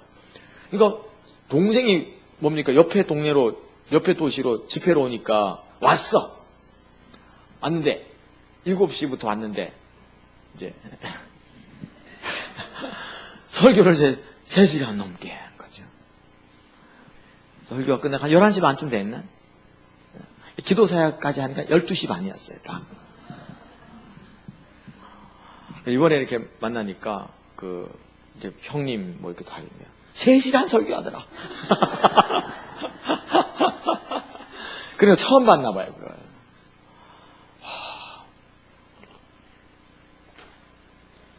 다음에 오겠냐. 이 자기의 보시면, 자기는 이렇게 정리하는 게 옳아요. 성경에 명시되어진 계명, 법도, 율례 등을 잘 지킨 결과 자기야말로 하나님께 당당하게 나아갈 수 있는 자격이 있고, 자기야말로 응답받고 축복받고 성령받을 수 있는 자격이 있다고 믿고 있는 이 가치관, 신앙관을 가리킬 때 뭐라고 할 수 있다고요? 자기의라죠. 알겠죠? 무슨 말인지. 근데 이게 참 중요한 게요. 자기의가 있으면 반드시 나타나는 특징이 뭐겠어요? 자기를 스스로 의롭다고 믿고 다른 사람을 멸시하는 바리새인이라니까. 다른 사람을 약간 멸시하는 게 있습니다. 저 신앙이 안 돼. 저렇게 믿으면 안 되는데. 멸시하니까 아우 저 못된 거다 이런 게 아니에요. 다른 사람보다 자기가 우월하다고 믿고 있다는 거죠. 저렇게 믿으면 안 되는데. 저거 아닌데. 요 사람이 자기의가 있는 사람이에요. 여러분들 진짜 신앙이 있으면 바울처럼 되게 돼 있어요. 바울은 나중에 죽을 때 어떻게 됩니까? 아까 바리새인과 더불어서 예수님께서 그 말씀하신 사람이 등장시킨 사람이 세리인데 세리는 어떻게 들어와요? 쭈그리고 들어와요. 쭈그리고 들어가가지고 경상도 뭐라 수그리고 들어왔어요. 수그리고 들어와가지고 뭐라 하니까 나는 불쌍히 여기. 이게 진짜 신앙입니다. 진짜 신앙은 이렇게 되게 돼 있어요. 자, 그럼 묻습니다. 사도 바울이 죽을 때 했던 말이 뭐예요? 그 죽을 때쯤 했던 말이 나는 죄인 중에 괴수로다. 그러면 그냥 자기를 겸손하게 표현하기 위해서 그런 말을 한 건가요? 사도 바울은 진짜 괴수였어요. 자기가 딱 보니까 괴수가 보인 거예요. 바울이 얼마나 거룩하게 살고 좀 하나님의 뜻대로 살았던 사람입니까? 근데 죽을 때 자기 모습을 딱 보니까 괴수인 거예요. 바울이 자기가 괴수라고 표현하기 전에 했던 말이 하나 있어요. 그게 뭔가 하면 나는 모든 성도 중에 지극히 작은 자보다도 더 작은 자다. 모든 성도들 가운데 지극히 작은 성도가 있어요. 근데 그 지극히 작은 성도보다 또 어떻다는 거예요? 더 작다고. 그러면 제가 이제 묻겠습니다. 모든 성도 가운데 지극히 작은 성도는 어떤 성도예요? 키 작은 성도? 아니, 모든 성도 가운데 지극히 작은 자보다 더 작은 나니까 모든 성도 가운데 지극히 작은 성도는 누구예요? 에? 새신자? 새신자도 포함될 거예요. 어떤 사람이겠어요, 그러니까? 그냥 한 달에 그냥 한 두 번 교회 나오고. 맞습니까? 기도도 제대로 안 하고, 헌금 생활도 제대로? 그 성도 중에서 가장 작은, 영적으로 이렇게 자라나지 못했던 어린아이, 이 작은 자일 겁니다. 그렇죠? 근데 바울은 그 모든 성도 가운데서 지극히 작은 그 성도보다도 어떻다는 겁니까? 자기가 더 작다는 거예요. 솔직히 우리가 보면 바울이 커요? 작아요? 영적으로 위인이잖아요. 그냥 위대한 영웅이거든요. 근데 바울은 그 영웅이 일주일이면 그냥 그런 사람들 꼭 있다니까. 모든 교회마다 있어요. 우리 교회도 있어요. 2년에 한 번 나오고 3년에 한 번 나오는 사람. 그러니까 요람에서 지워버릴까, 헌금하면서 그냥 이름 빼버릴까 하다가 그 다음 주에 나오는 사람. 신령하게 그때는 알아가지고 내 이름 있네 하고 그 다음부터 또 안 나오는 사람. 그래서 뺄 수도 없고 애매한 사람이 있습니다. 그래요, 안 그래요? 떠난 것도 아니고 안 떠난 것도 아닌 사람이 있어요, 꼭. 그런 사람이 있겠죠, 작은 사람이. 근데 바울은 실제로 자기가 거짓말하는 사람은 아니죠, 바울이. 그 사람보다도 자기가 더 작다라고 진짜로 믿고 있어요. 자, 그럼 묻습니다. 그 진짜로 믿으려면 한 가지 방법밖에 없어요. 아까 조수상품권 하나 드리기로 했고. 자, 모든 성도 가운데 내가 저 사람보다도 그 지극히 작은 자보다 더 작게 믿으려면 방법이 하나밖에 없어요. 뭐죠?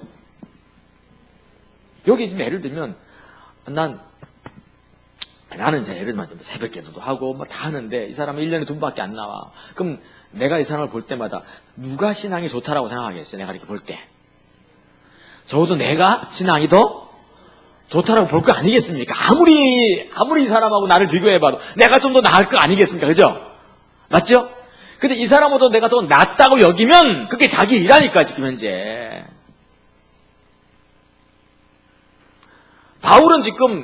바울은 저 사람보다도 내가 더 작은 나에게 이 은혜를 주신 것은 감당할 수 없는 하나님이라고 했거든요.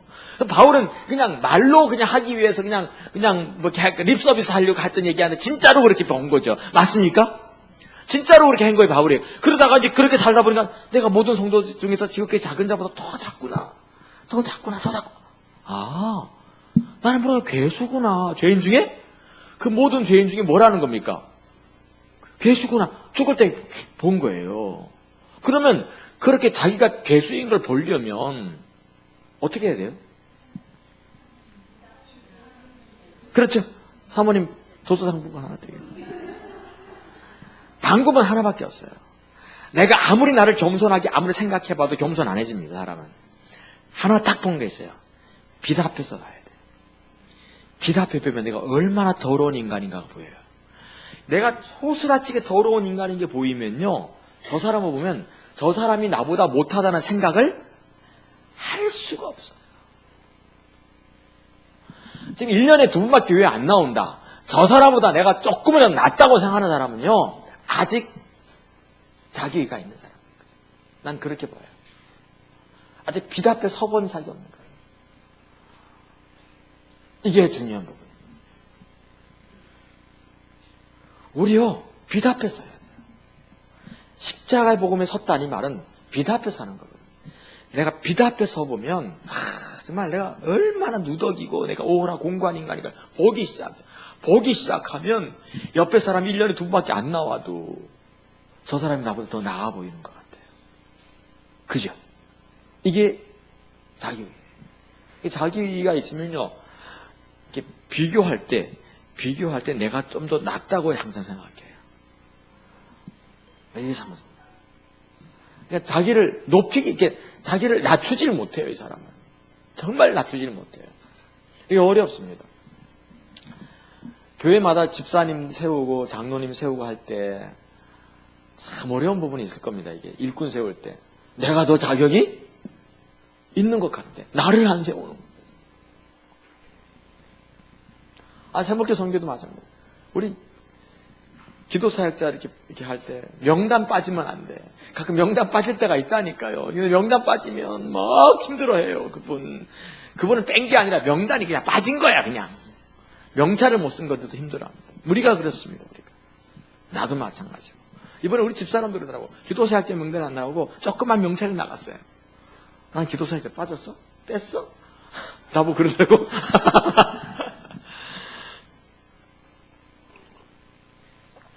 두 가지였어요. 자, 의의를 살폈고, 그 다음에 뭐예요? 자기 의의를 정의합니다. 자, 세 번째. 성도들의 의로운 행실과 자기 의의는 구별돼야 됩니다. 아까 얘기했던 것처럼 성도들의 그 옳은 행실은 나중에 주님 재림하신 그날 뭐가 된다고요? 웨딩드레스가 돼요. 그래서 여러분들 주님 오시는 그날 의로운 행실이 많았던 분들은요, 정말 아름다운 세마포 옷을 이렇게 입고 설 거예요. 할렐루야. 아멘. 네. 요즘은 뭐 다도 미니스커트를 좋아해가지고 나는 뭐 긴 거 필요 없어요. 그러면 안 돼요. 아름다운 웨딩드레스 다 입었으면 좋겠어요. 그래서 저는 어떤 성도가 아름다운 성도인가 하면요, 의의 행실이 많은 사람들이에요. 자, 근데 재밌는 거는, 자, 오늘 내가 도색하지 않고 불의하지 않고 간음하지 않고 11조 지고 금식하고 구제 많이 하고 헌금 많이 하고 누군가를 잘 섬기고 잘 도와주고 금식했어. 그럼 잘한 거예요, 못한 거예요? 잘했으면 못했어요. 잘했지. 기억하십시오. 이거 잘했는데 맞습니까? 잘했어야 안 못했어요. 이건 반드시 웨딩드레스가 하나님의 상급이 있을 거예요. 분명히 하나님 도와주실 겁니다. 자, 근데 문제는 내가 이렇게 잘했기 때문에 나는 하나님께 은혜를 입을 수 있고 기도응답을 받을 수 있고 생각하면 이 의의 행실이 순간 뭐가 되는 거예요? 자기가 되는 거예요. 이게 문제예요. 의의 행실은 많이 하세요. 근데 그걸 의지하지는 마셔야 됩니다. 알겠죠? 근데 사람이라는 게 이렇게 선행을 많이 하거나 좋은 의로운 행동, 선한 일을 많이 하고 나면 이게 잊혀질까 안 잊혀질까 이게 잘 안 잊혀지는 게 문제예요, 이게. 맞습니까? 이게 잘 안 잊혀지는 거예요, 이게. 특히 내가 옳은 일을 했는데, 선한 일을 했는데 그걸 누가 칭찬해 주면 어떻습니까, 이거는? 영원히 잊혀지지 않는 거예요. 이게 이제 문제입니다. 이게 문제야. 그래서 이게 항상 뭐가 되기 쉬워요? 자기가 되기 쉬워요. 그러면 누가 더 버림받기 쉬운가요? 아니, 기도도 안 하고 1년에 2번밖에 안 나와. 이 사람은 이미 버림받은 거야. 근데 정말 하루 종일 금식하고 기도하고 이 사람은 어떤 사람입니까? 일주일 1년에 2번밖에 안 나오는 사람이나 이 사람이나? 근데 오히려 1년에 2번밖에 안 나오는 이 사람은요, 내가 잘했다, 신앙생활 잘한다 이 생각을 할까 안 할까? 안 하지요. 내가 참 이렇게 믿으면 안 되지. 오히려 회개하는 마음을 가질 거예요. 조금이나마. 그나마 1년에 2번밖에 안 나오는 사람. 근데 하루에 2번씩 교회 오는 사람은 잘한다고 생각하거든요. 그리고 의지하기 쉬워요. 요때 요 사람은 버림받습니다. 그러니까 예수 정말 잘 믿는 사람들이 위험한 사람들이에요. 그리고 잘 믿는 순간 즉각 뭐가 되기 싫은 겁니까? 자기가 되면서 버림받습니다. 심각한 분. 여기 네 번째 보시면 자기의 심각성 다섯 번째 있어요. 자기가 갖고 있는 심각성이 뭔가 하면 두 가지 써놨는데요. 저주 아래 놓이고요. 십자가의 유업이 능력이 수업이 됩니다. 갈라디아 3장의 10절에 보면 모든 저주 아래 놓인다고 그랬거든요. 그리스도의 십자가의 은혜에서 떨어진다고 그랬거든요. 자기의 의를 의지하면 그렇게 율법의 행위로 말미암아 의롭다함을 받는 자들은 그리스도와 상관없이 된다고 그랬거든요. 알겠죠? 의로운 행실을 잘하고 나서 어떻게 되는 겁니까? 은혜 못 받아. 의로운 행실 잘하고 나서 어떻게 해요? 저주받아. 그럼 억울해요, 안 억울해요? 진짜 억울한 거예요. 하나님 앞에 평생 의롭게 살다가 저주받아. 그럼 진짜 억울할까, 안 억울할까? 그래서 우리 자기의는요, 이게 안 잊혀지는 거라니까. 누가 나한테 칭찬하면 이거 절대 안 잊혀져요.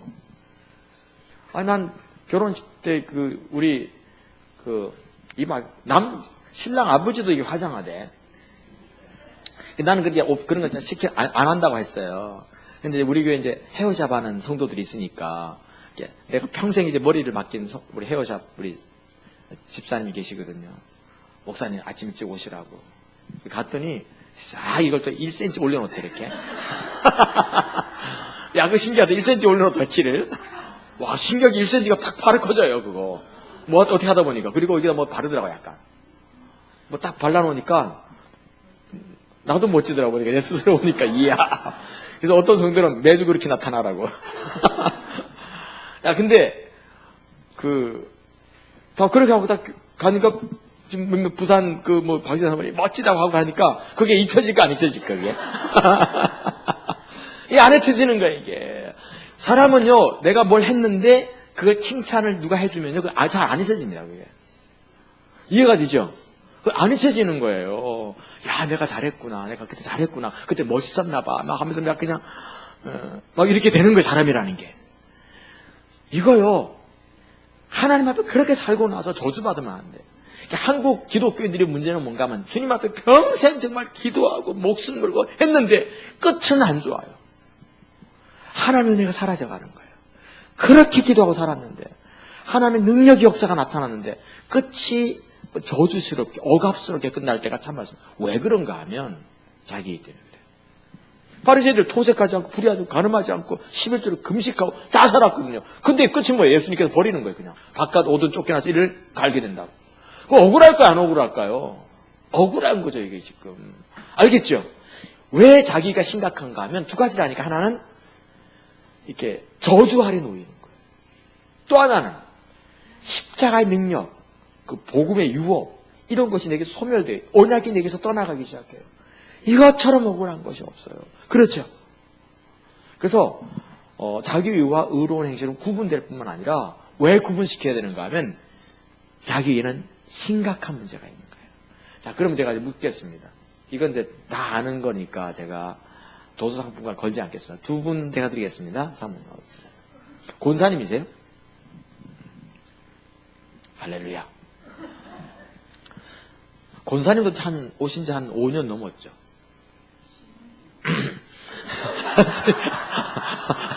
일단 넘은 거 맞네요. 지금 5년 넘은 거예요. 맞습니다. 할렐루야. 벌써 그렇게 되셨어요?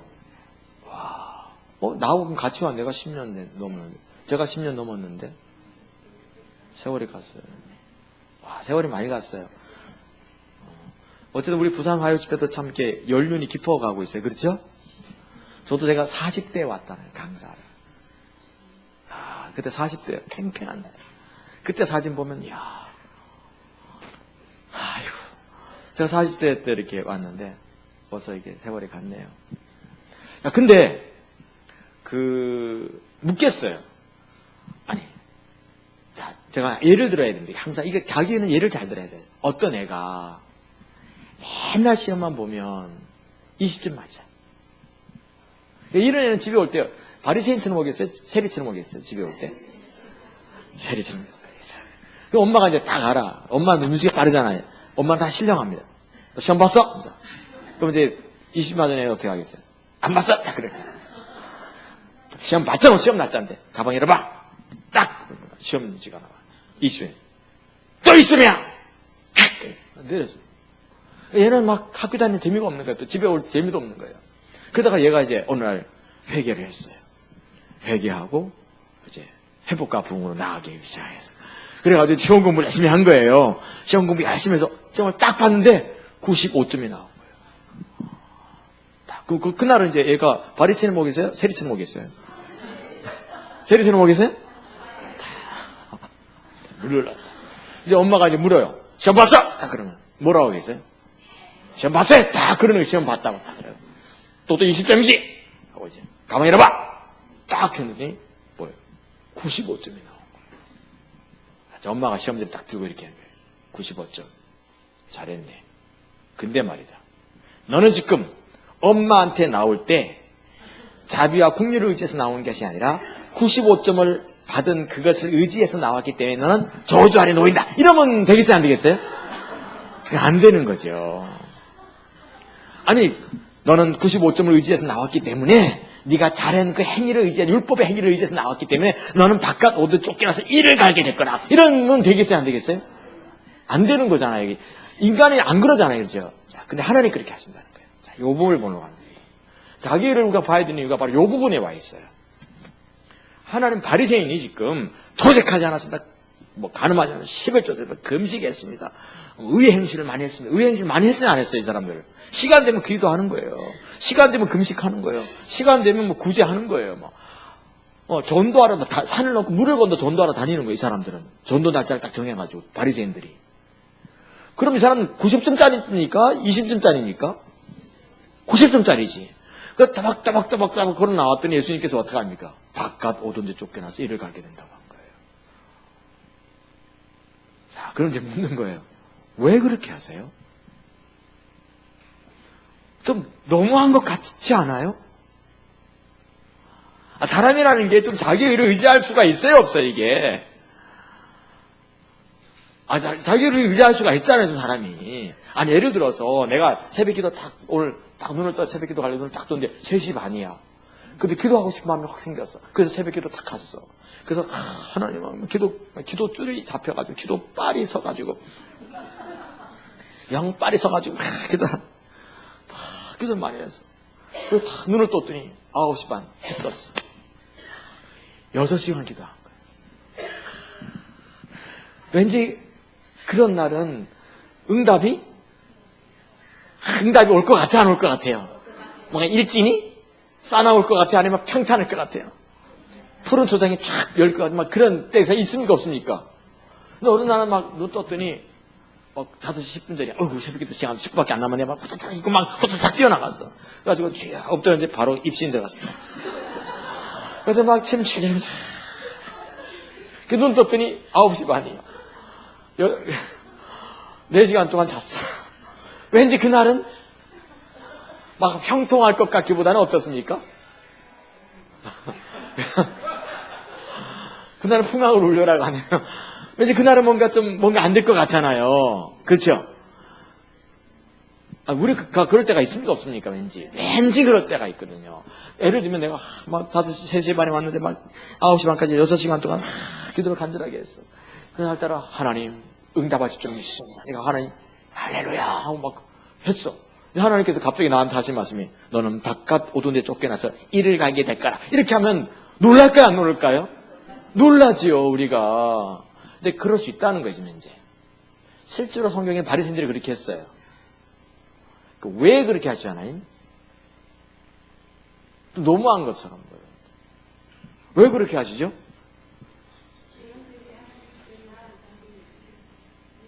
딱 단어 하나, 그 단어가 나와야 돼요. 그 단어가. 십자가가 나오면 틀립니다, 일단은. 그렇죠. 다림질 때문이죠. 기준 때문에 그런 거죠. 하나님의 기준 때문에. 성경에는 기준이 나와 있는데, 성경 캐논이잖아요, 기준. 하나님께 나아가는 기준, 은혜 받는 기준은 딱 하나밖에 없어요. 뭐밖에 없어요? 예수, 십자가밖에 없어요. 요때 이제 십자가가 맞는 거죠. 하나님의 기준을 얘기했는데, 그 기준이 십자가밖에 없어요. 예수, 그러니까 나로 말미암지 않고는 아버지께로 갈 자가 없는 거예요. 하나님 앞에서는 하나님의 다른 줄만 통하게 돼 있어요. 도수상품권을 드린다는 말을 안 했기 때문에, 아까 안 준다고 했어. 이게, 중요한 게 있어요. 바로 그 부분이에요. 하나님 앞에서 이게 안 되면 안 돼요. 우리는 근데 한국 사람들은 이게 있습니다. 기준보다는 뭐가 좀 있냐면, 정적인 요소가 많아요. 이렇게 했으면 좀 자기의 일을 의지했다고 했기로서니 좀 봐주시지 않을까 하는 요게 있습니다. 기대심이. 그래요? 그게 우리 조금 자기 일을 조금 의지한 건데 그것 갖고 하나님이 뭘 그냥 나를 뭐 바깥 오든 쫓기는.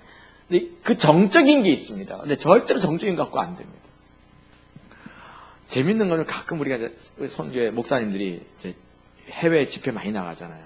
어느 목사님이 이제 비행기표 다 끊고 나서 이제 해외로 출국하기 위해서 공항을 가신 거예요.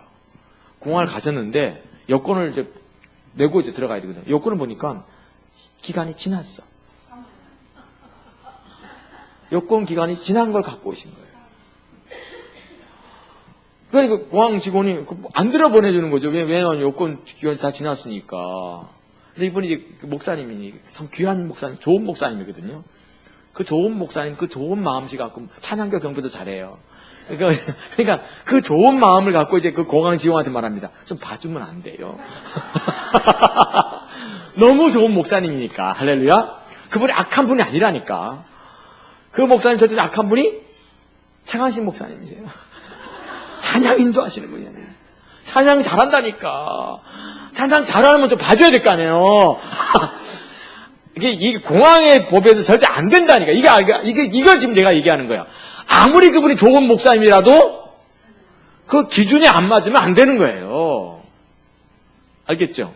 이번에 또 웃기는 것은 이번에 지지난주인가 또 한 목사님이 이제 뭡니까 다 끊고 내하고 아침에도 전화 통화해서 목사님 오늘 제가 출국합니다. 할렐루야 하고 이제 뭡니까 잘 다녀오겠습니다 하고 기도해 주세요. 놀라운 집회에 은혜가 있을 것 같다고 이제 내가 먼저 공항에 가고 그분이 늦게 왔거든요. 나는 먼저 출국했는데 그분이 비행기 탄 줄 알았어 했더니 수요일쯤 전화했더니 안 갔대. 왜 했더니 비자가 끝난 걸 갖고 간 거야. 다 끝난 거야. 그분 참 좋으신 분입니다. 할렐루야. 기도 많이 하신 분이세요. 기도 많이 하고 집회를 준비해서 기도 많이 하고 가셨습니다. 믿습니까? 그럼 통과시켜줘야 되잖아. 그러니까 하나님 앞에서는 하나님의 기준만 있게 되고 공항에는 공항의 기준이 있는 거예요. 그러니까 이게 중요합니다. 정적으로 내가 그냥 착하고 우리 다 착하잖아요. 하나님 앞에 그냥 웬만하면 그냥 그걸 봐주시지 안 봐주세요. 이게 중요합니다. 하나님 앞에서 하나님의 다른 줄만 통해요. 그래서 우리가 기억하고 있는 하나님 앞에 나아갈 때는 예수 십자가 보혈밖에 없어요. 어떤 옳은 행실을 했더라도 그 옳은 행실 갖고는 못 가게 돼 있어요. 알겠죠? 아무리 기도 많이 했어도 그 기도 갖고 못 나아가는 거예요. 하나님의 자비와 긍휼 아니면 못 나아가요. 자, 그럼 묻겠습니다. 아무리 옳은 행실을 해도 왜 못 나아가요? 그렇게 옳은 행실을 많이 했는데도 왜 못 나가죠? 다림줄인데 왜 다림줄이 왜 그렇게만 얘기하는 거예요? 왜 다림줄은 왜 이렇게 엄격한 거예요? 옳은 행실의 배경에 뭐가 있는데? 예? 여러분들 우리 옳은 행실 했지 않습니까? 옳은 행실 많이 하고 나면 그거요 우리가 한 게 아니에요. 돌아보면 바울이 뭐라고 왜 바울은 자기가 옳은 행실 많이 했는데도 불구하고 그거 의지하지 않았냐면 옳은 행실을 했는데 그 누가 하게 한 거라고 하나님 은혜가 하게 한 거예요. 여러분들 기도 많이 하고 헌금 많이 하고 봉사 많이 하고 충성 많이 하고 구제 많이 하고 전도 많이 하고 정말 옳은 행실 많았다 진짜 정말 귀하게 살았어. 그 귀하게 사는 것은요 여러분들이 하게 한 게 아니에요. 우리 속에는 공고함밖에 없어. 뭐가 하게 한 거예요? 은혜가 한 거예요. 알겠죠? 우리는 그냥 죄인이에요. 죄인인데 이 죄인이 정말 좋은 일을 많이 했어. 그럼 그것은 내가 한 것이 아니라 내 속에 함께 하신 하나님의 나의 나 된 것은 하나님의 은혜가. 그러니까 그거 의지하면 안 돼요. 근데 우리는 은근히 뭐 좋은 일 많이 하고 나면 말은 하나님 은혜로 했지 하면서도 은근히 내가 좀 한 걸로 생각을 해. 그 즉시 그게 자기, 우리가 자기가 좀 많을까 적을까? 참 많습니다. 이게 심각한. 두 가지를 더, 아이고, 이거 어떡하지?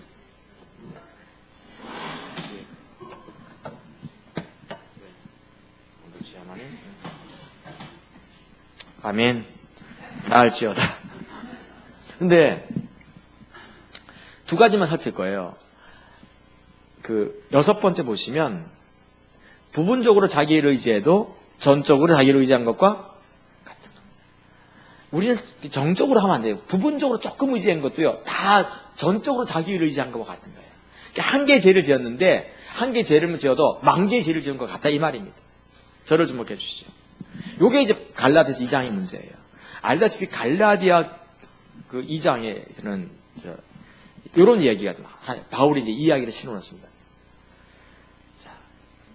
대부분의 모든 초대교회는 유태인들이 세워요. 사도들이 주로 세웠어요. 근데 한 교회만 예외였어요. 그게 안디옥 교회였어요. 이 안디옥 교회는 목회자 사도가 가서 세운 것이 아니라 유태인이 가서 세운 것이 아니라 그냥 자발적으로 이방인들끼리 모여서 예배드리면서 세워진 교회예요. 알겠죠? 근데 규모가 커요. 지금은 안디옥에 못 갑니다. 터키 안디옥은 지금 이제 거기로 안디옥을 통해서 시리아로 들어가는 IS들이 번거지 거기서. 제가 마지막으로 안디옥을 다녀왔어요. 제가 안디옥 마지막 갔다 왔는데, 그리고는 이제 문 닫. 그러니까 제가 옛날에 갔다 왔던, 배낭 메고 갔다 왔던 지역들이 지금은 이제 조금씩 다 닫혀가더라고. 그러니까 이제는 못 가요 다. 참 안타깝죠. 예를 들면 시내반도 시내산이 있는데 모세가 십계명한 거기도 이제 못 가잖아요. 더 이상 못 가고 있고. 그때 갔다 온 것이 마지막이었구나 하는 생각이 들었어요. 성지순례는 좀 지나면 이제 못 갈 것 같아요. 하도 싸워가 돼가지고 이제는 여러 사람들 좀 못 간다더라고. 막 미사일 쏴대가지고 막 테러하고. 참 이렇게 안타깝죠? 성경은 그대로 이루어지는 것 같아요. 성경은 이루어지는 게 제2차 세계대전만 하더라도 사상전쟁이었어요. 민주주의냐 공산주의 이거 싸웠는데 좀 지나고 나니까 어떻습니까? 그것도 다 의미 없어지고 지금 뭐예요? 결국 종교예요. 이슬람이냐 기독교냐 싸우는 거죠. 계속 싸우고 있어요. 좀 안타깝죠. 성경이 자꾸 이루어져 가고 있는 느낌이 들어요. 자, 근데 이 안디옥 교회가 이방인 중심으로 개척이 됐는데 예루살렘 교회가 가만히 보니까 목회자가 없어. 자, 목회자가 없으니까 2명을 파견합니다. 유태인 목회자를 파견하는데 두 사람이 누구였어요?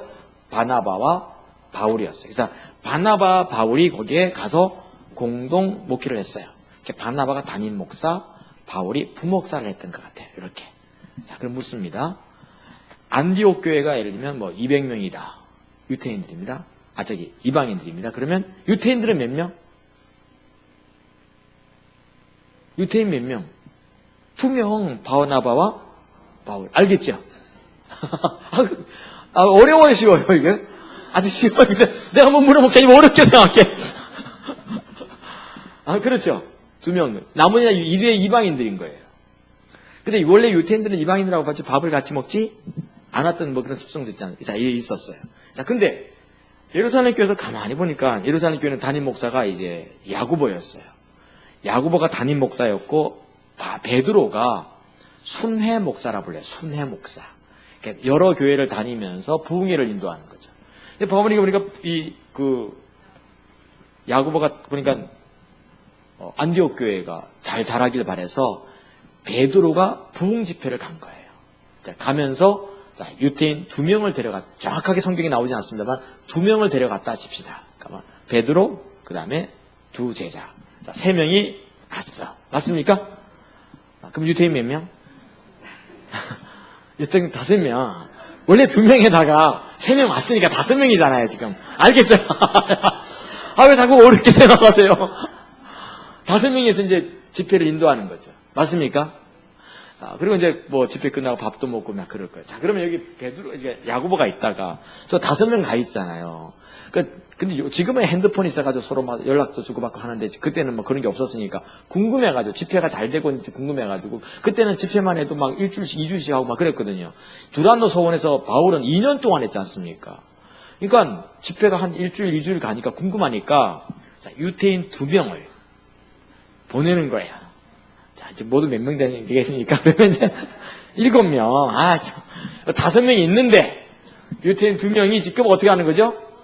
이제 어떤가 이제 소식을, 그러니까 옛날에는 다 누굴 스파이가 아니라 뭡니까? 뭐 하는 사람이죠? 이렇게 전령을 보내가지고 상황을 보고 이제 갖고 오는 거예요. 이렇게 소식을. 그러니까 2명이 가는 거예요. 자, 근데 마침 이 2명이 도착할 때 여기에 유태인 몇 명? 5명. 여기 나머지 다 이방인들인 거죠. 밥을 이제 같이, 집회 끝나고 밥 먹는 거 있으면 이제 밥을 먹고 있는데 2명이 오고 있었어요.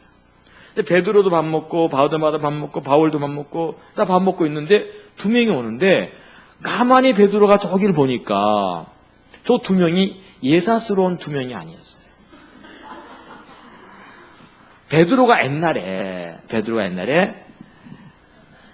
고넬료의 집에 가서 집회를 인도한 적이 있었어요. 고넬료의 집에 가서. 고넬료가 이방인이었거든요. 고넬료 집에 가서 집회 인도하고 나서 성령이 임했지 않습니까? 임하고 나서 거기서 밥을 먹었거든요. 그리고 교회로 돌아왔더니 예루살렘 교회가 발칵 뒤집힌 거예요. 왜 뒤집혔어요? 유태인은 이방인과 밥을 먹지 않는 거예요. 왜 안 먹죠? 레위기 법전에 보면 분명히 출애굽기에도 말하기를 유태인은 이방인과 함께 밥을 먹을 수 없는 것이 가장 중요한 이유가 뭔가 하면 성경에는 분명히 피와 살을 함께 먹지 말라고 분명히 말을 하고 있어요. 피와 살을 함께 먹지 말라고. 그렇죠? 그래 안 그래요? 이방인들은 순대 먹지, 돼지 먹지, 돼지 부석 먹지, 그냥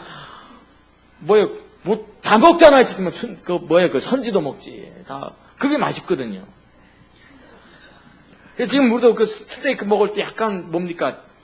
그냥 다 바짝 구운 것보다는 약간 피가 약간 그게 맛있잖아요. 맛 없습니까? 나는 완전히 구운 것보다 약간 덜 익은 게 확실히 맛있거든요. 이렇게. 그리고 육회가 더 맛있잖아. 육회가. 그렇죠. 막 잡아가지고 쓰는 것도. 저희 그때 교인 가운데 생고기를 막 잡아서 판매하는 분이 계셨어요. 부산 분이었는데 풍성한 교회 누구 유명한 분이 한 분 계세요. 그분 오른팔 집사님 서울에 와가지고 우리 교회 다니셨어요. 그러니까 내가 이제 그때 풍성한 교회 유명한 교회가 하나 있더라고. 그 교회가 크기 전이었어요. 그래서 제가 부산에 내려와가지고 좋은 집사님 보내주셔서 감사하다고 뭔데 이름이? 김성훈 목사님. 그 양반하고 내가 동네에서 둘이 만나가지고 고민을 많이 했어요. 우리 이렇게 하자. 그 양반도 이렇게 하자. 그래서 이름이 뭐냐? 풍성한 교회래. 그래서 축복한다고 이렇게 했더니 그러냐고 이렇게 해보자 하면서 서로 대화를 많이 했더니 라고 유명해져 있더라고. 이 양반이. 제가 노하우를 가르쳤어요. 나는 안 컸는데 그 양반이 컸어요. 어쨌든 간에 근데 그게 그분이 항상 고기가 들어온 날은 소를 잡잖아요. 소를 딱 잡으면 불러요. 그러면 간을 먼저 끄집어내요. 그리고 바로 그걸 먹습니다. 나는 징그러워서 못 먹겠더라고. 솔직히 피 절절 흐르는 간. 지금은 먹겠어. 그 다음에 제일 못 먹는 게 하나가 또 좀 이상한 걸 그런 얘기 하고 또 하나가 그만하지. 어쨌든 유태인은 이방인과 밥을 안 먹어. 왜냐면 피와 살을 함께 먹은 습성이 있으니까. 우리 여러분 선지 좋아하잖아요. 다들 순댓국 이런 거 안 먹어요? 육회 같은 거 막 잘 먹잖아요. 그런데 어쨌든 유태인들은 이방인과 함께 밥을 먹으면 뭐가 문제인가 하면 의를 상실한다고 믿는 게 있었어요. 그러니까 예루살렘에서 여리고로 내려가다가 강도 만난 사람이 하나 있었는데 제사장도 지나가면서 만지지 않았어요. 왜냐하면 성경에 부정한 것을 만지거나 죽은 것, 시체를 만지면 하나님 앞에 예배드릴 수 있는 자격을 상실해버리는 거예요. 그래서 부정한 것이 있으니까 안 만진 거예요. 시체일 줄 모르니까. 제사장 지나갔지, 레위인 지나갔지, 다 지나갔어. 근데 선한 사마리아 사람이 지나가다가 사마리아 사람은 어차피 자격이 없었어요. 그러니까 만져버린 거죠. 만지고 치유시켰거든요. 자, 근데 유태인들은 이방인과 밥을 안 먹는데 고넬료 집에 가서 베드로가 밥을 먹은 거예요. 자, 복음을 전한 것이 문제가 아니라 밥을 먹은 게 문제가 됐어요. 이게 웃기는 거예요. 예루살렘 교회 돌아오니까 난리가 났어. 뭐 때문에 난리 났어요? 복음 전한 것 때문에? 복음은 잘 전했다는 거죠. 근데 밥을 왜 먹었냐는 거예요. 이게 아직 딱 있었어요. 아직도 예루살렘 교회가 아직도 이 눈이 안 벗겨져가지고 왜 밥을 먹었냐고. 당신 자격을 상실하는 거 모르냐고. 그때는 신약 성경이 없었을 때입니다. 신약 성경이 없다 보니까 구약 성경 갖고만 지금 예배를 드리고 있거든요. 근데 구약 성경이 분명히 피와 쌀을 함께 먹지 말라고 했는데 왜 고넬료 집에 가서 왜 선지 먹고 왔냐는 거지. 그래가지고 베드로가 그때 한번 혼났어요. 베드로가 서가지고 어떡하면 섰고 찬반 투표 붙어가지고 어떡하면 겨우 이겼어. 알겠죠? 그때 야고보가 뭡니까 나가지고 하나님께서 이방인과 유대인을 따로 구별하지 않고 우리를 부르셨다. 먹는 거 가지고 이리 좀 치사하게 먹는 거 가지고 하는 사람 제일 치사한 사람 아니냐? 우리가 주의 뜻은 그게 아니고 하나님이 한 이방인을 만들자고 다윗의 장막에서 하나님 예배하면 그게 진짜 이런 얘기를 한 거예요. 그래야 결국 베드로가 결국입니까? 승소한 거예요. 겨우 이 억울함이 풀린 거죠. 근데 사실 트라우마가 좀 남을까 안 남을까? 여러분 이별을 많이 겪은 사람은요. 누가 좀 불러대면 어떡합니까? 어휴 또 떠날려나? 뭐 이런 게 있습니다. 사람이라는 게. 목사님들 다 좀 그러지 않아요? 누가 목사님 좀 잠깐 뵙겠습니다. 그럼 어떻게 해요? 되게 겁나요. 또 떠날려나? 이런 게 있거든요. 근데 베드로가 가만히 있는데 누가 오는 거 하필이면 그때 자기한테 반대표를 던져준 사람이 오는 거예요. 자, 이게 문제. 하필이면 야고보가 그 헤아려서 좀 보냈어야 되는데 두 사람을 보낸 거예요. 베드로가 이제 밥을 먹고 있고 바나바 밥 먹고 다 밥 먹고 있다가 베드로 어떻게 합니까? 또 복잡해질까봐 또 밥 먹었냐 뭐 복잡해지니까 어떻게 합니까? 밥 먹다가 살짝 일어난 거예요. 이렇게. 그리고 또 이걸 보니까 바나바도 이가 또 살짝 일어났어요. 또 나머지도 어떻게 합니까? 다 5명이잖아. 바울 빼고 다 살짝 일어난 거예요. 그래서 바울이 딱 보고 있다가 다 딱 일어나서 하는 말이 갈라디아 2장에 뭐라 갈라디아 2장입니다. 사람이 율법의 행위로는 의롭다함을 받을 수 없는데 왜 이렇게 했냐고 딱 따진 거죠. 사실은 이거 그 얘기는 7번째 얘기인데 그냥 지금 뭐라 그럴까 시간이 없어서 묶어서 지금 하려고 하는 겁니다. 딱 이 얘기한 거예요. 자, 그럼 저를 좀 먹게 해주시죠. 바울이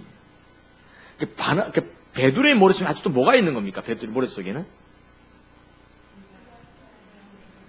유태인은 이방인과 함께 밥을 먹으면 문제가 생긴다는 사상이 아직도 있는 거예요. 자유롭지 못했던 걸 볼 수 있어요.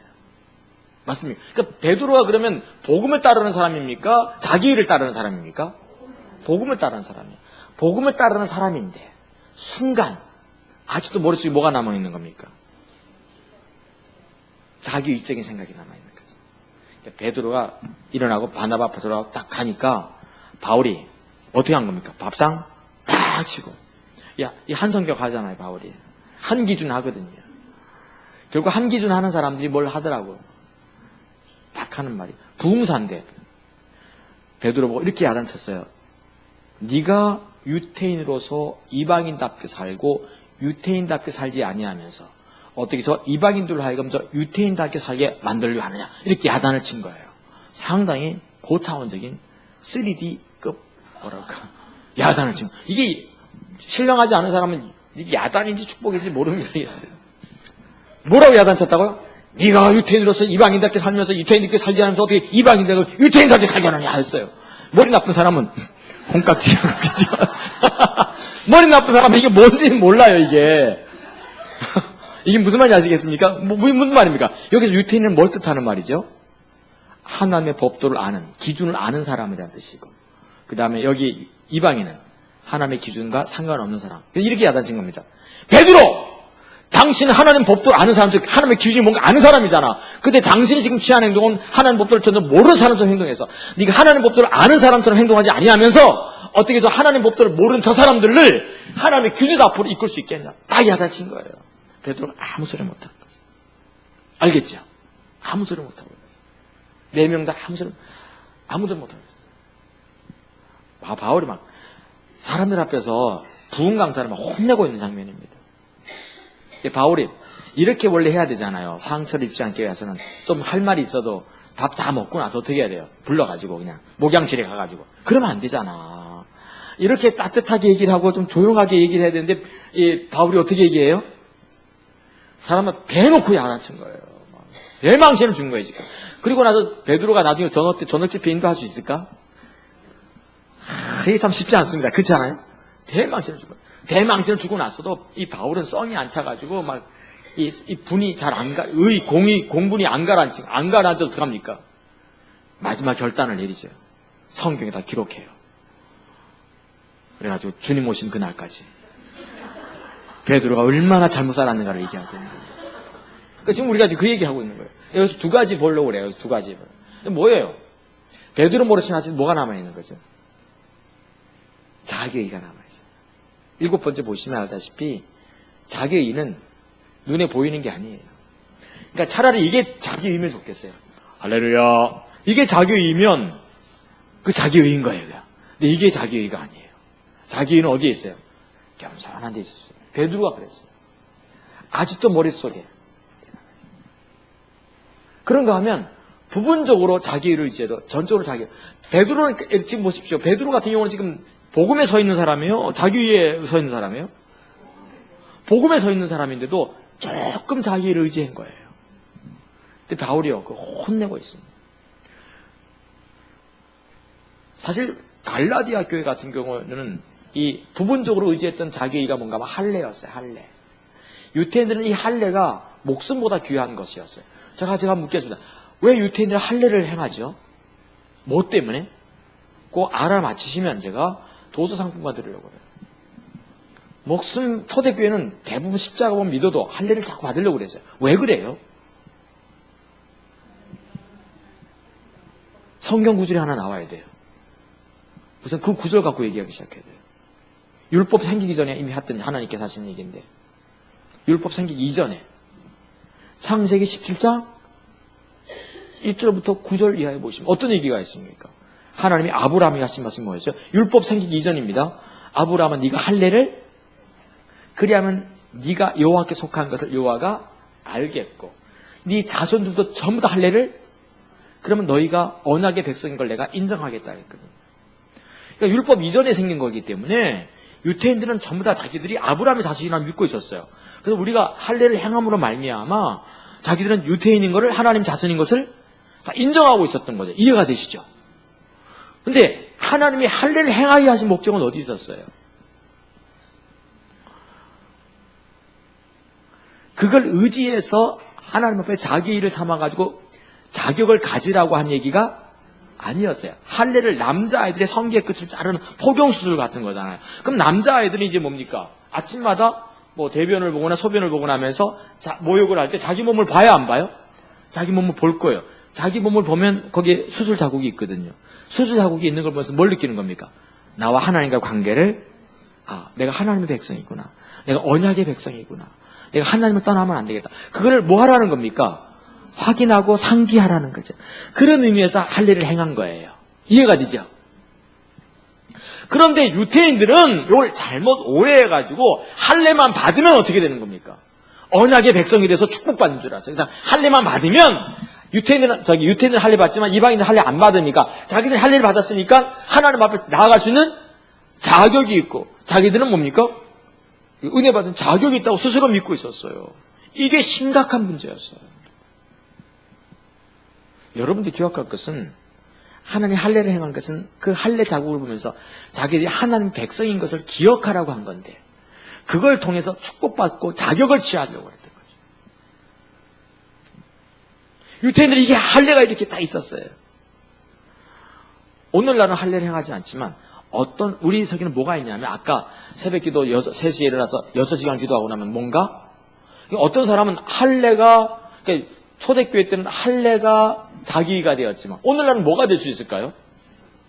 기도생활 잘하는 거, 종교생활 열심히 하는 거, 집회 때 안 빠지는 거, 주일 성수 잘하는 거, 11조 헌금 안 빠지게 잘하는 거 이런 것이 뭐가 될 수 있을까요?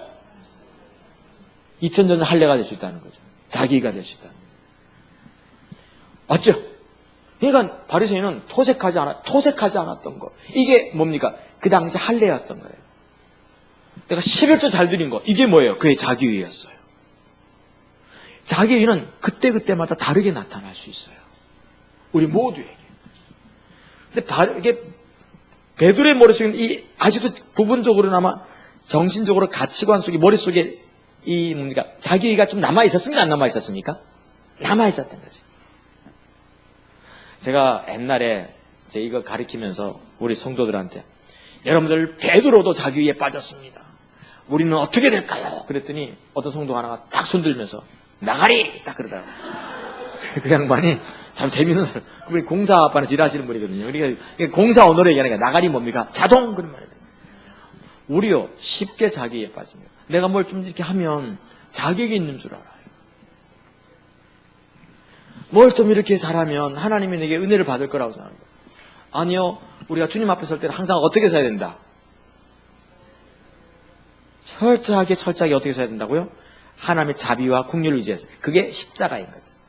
주의 자비와 긍휼 아니면 못 산다는 거죠. 세리처럼 나를 그리고 진짜 신앙은 뭐가 진짜 신앙은 빛 앞에 서 있는 거기 때문에 누구를 보더라도요, 저 사람은 나보다 나아요. 그래서 저는 제가 참 신앙인지 아닌지를 어떻게 알 수 있는가 하면 우리 교회에서 제일 작은 성도가 있어요. 키가 작은 게 아니라 어떤 성도나 1년에 한 3번 나오는 사람이 있어요. 벤질벤질한 사람. 보면 뭔가 축복보다는 막 그냥 한 대 줘받고 싶은 그런 사람이 가끔 있을 수 있습니까? 없습니까? 아니 예수를 믿어도 그렇게 믿냐? 막 그렇게 하고 싶은 사람이 있어. 근데 저 사람보다도 내가 더 낫다라고 여기면 나는 지금 타락한 거예요. 나는 항상 그렇게 생각해요. 저 사람이 나보다 그래도 낫지. 물론 저 사람이 잘하고 있다는 얘기는 절대 아닙니다. 알겠죠? 그래 내가 빛 앞에 있는 거예요. 내가 빛 앞에 있을 때는 항상 다른 사람보다 내가 얼마나 못한가를 제가 알아요. 이게 보여야만 내가 빛 앞에 있구나를 알 수 있어요. 알겠죠? 오늘 저는 자기위에 대한 얘기를 좀 했어요. 오늘날 우리 한국 성도들은요, 자기위가 너무 횡대합니다. 그러니까 신방 가서도 어떻게 하는 겁니까? 누가 이렇게 좀 주일날 빠져가지고 어디 다리가 부러졌다. 그럼 신방 가서 뭐라고 하기 쉬워요? 걔 내 말도 안 들어서 왜 기도하고 왜 주일날 교회 왜 안 왔어? 그러니까 다리 부러졌지. 이러기 쉬워요.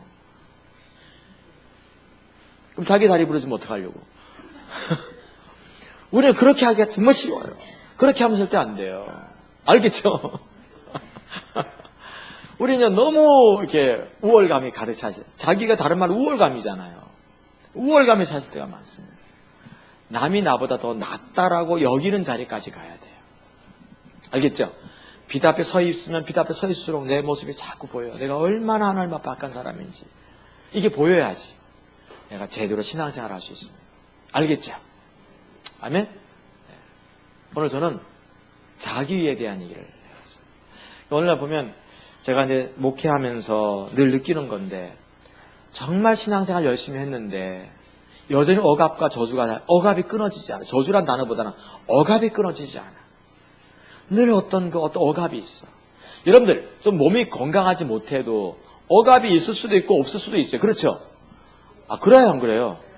몸이 좀 건강하지 않아도 정말 어제 제가 어디선가 이렇게 봤는데 이 다리가 두 다리가 없더라고, 어떤 자매가. 근데 이렇게 타고 다니는 전동 차 같은 게 있잖아요, 이렇게. 장애인들에게 주어지는 거. 그걸 타고 가는데, 교회를 가는데 너무 얼굴이 밝은 거예요. 그걸 보면서 저희 집사람들이 그러더라고요. 저렇게 교회 가는 건 아니었는데, 저렇게 저 사람들 밝고 이쁘게 사랑하는데 우리는 왜 이러는지. 우리는 그만큼 하나님의 사랑을 잘 모르는 거예요. 이해가 무슨 말인지. 그래서 우리가 기억할 것은요, 몸이 좀 불구가 되어도 장애가 되어도 밝게 살 수 있어요. 그럼 어둡게 살아가는 사람이 있어요. 빛 앞에 없는 거예요, 이 사람. 그 사랑을 모르는 거죠. 아무리 건강해도 주의 뜻대로 안 살면 그건 건강한 게 아니에요. 그게 장애이지. 몸이 비록 장애가 있어 할지라도 정말 주님 뜻대로 살면서 건강하면 그 사람이 건강한 사람인 거죠. 이해가 되죠? 그래서 우리는 좀 이랬습니다. 오늘 우리가 이 시간에 딱 가늠할 것은 남을 나보다 더 낫게 여길 수 있느냐는 거예요. 안 그러면 내가 아직 자기위에 있는 거예요. 알겠죠? 우리 찬양하고 기도.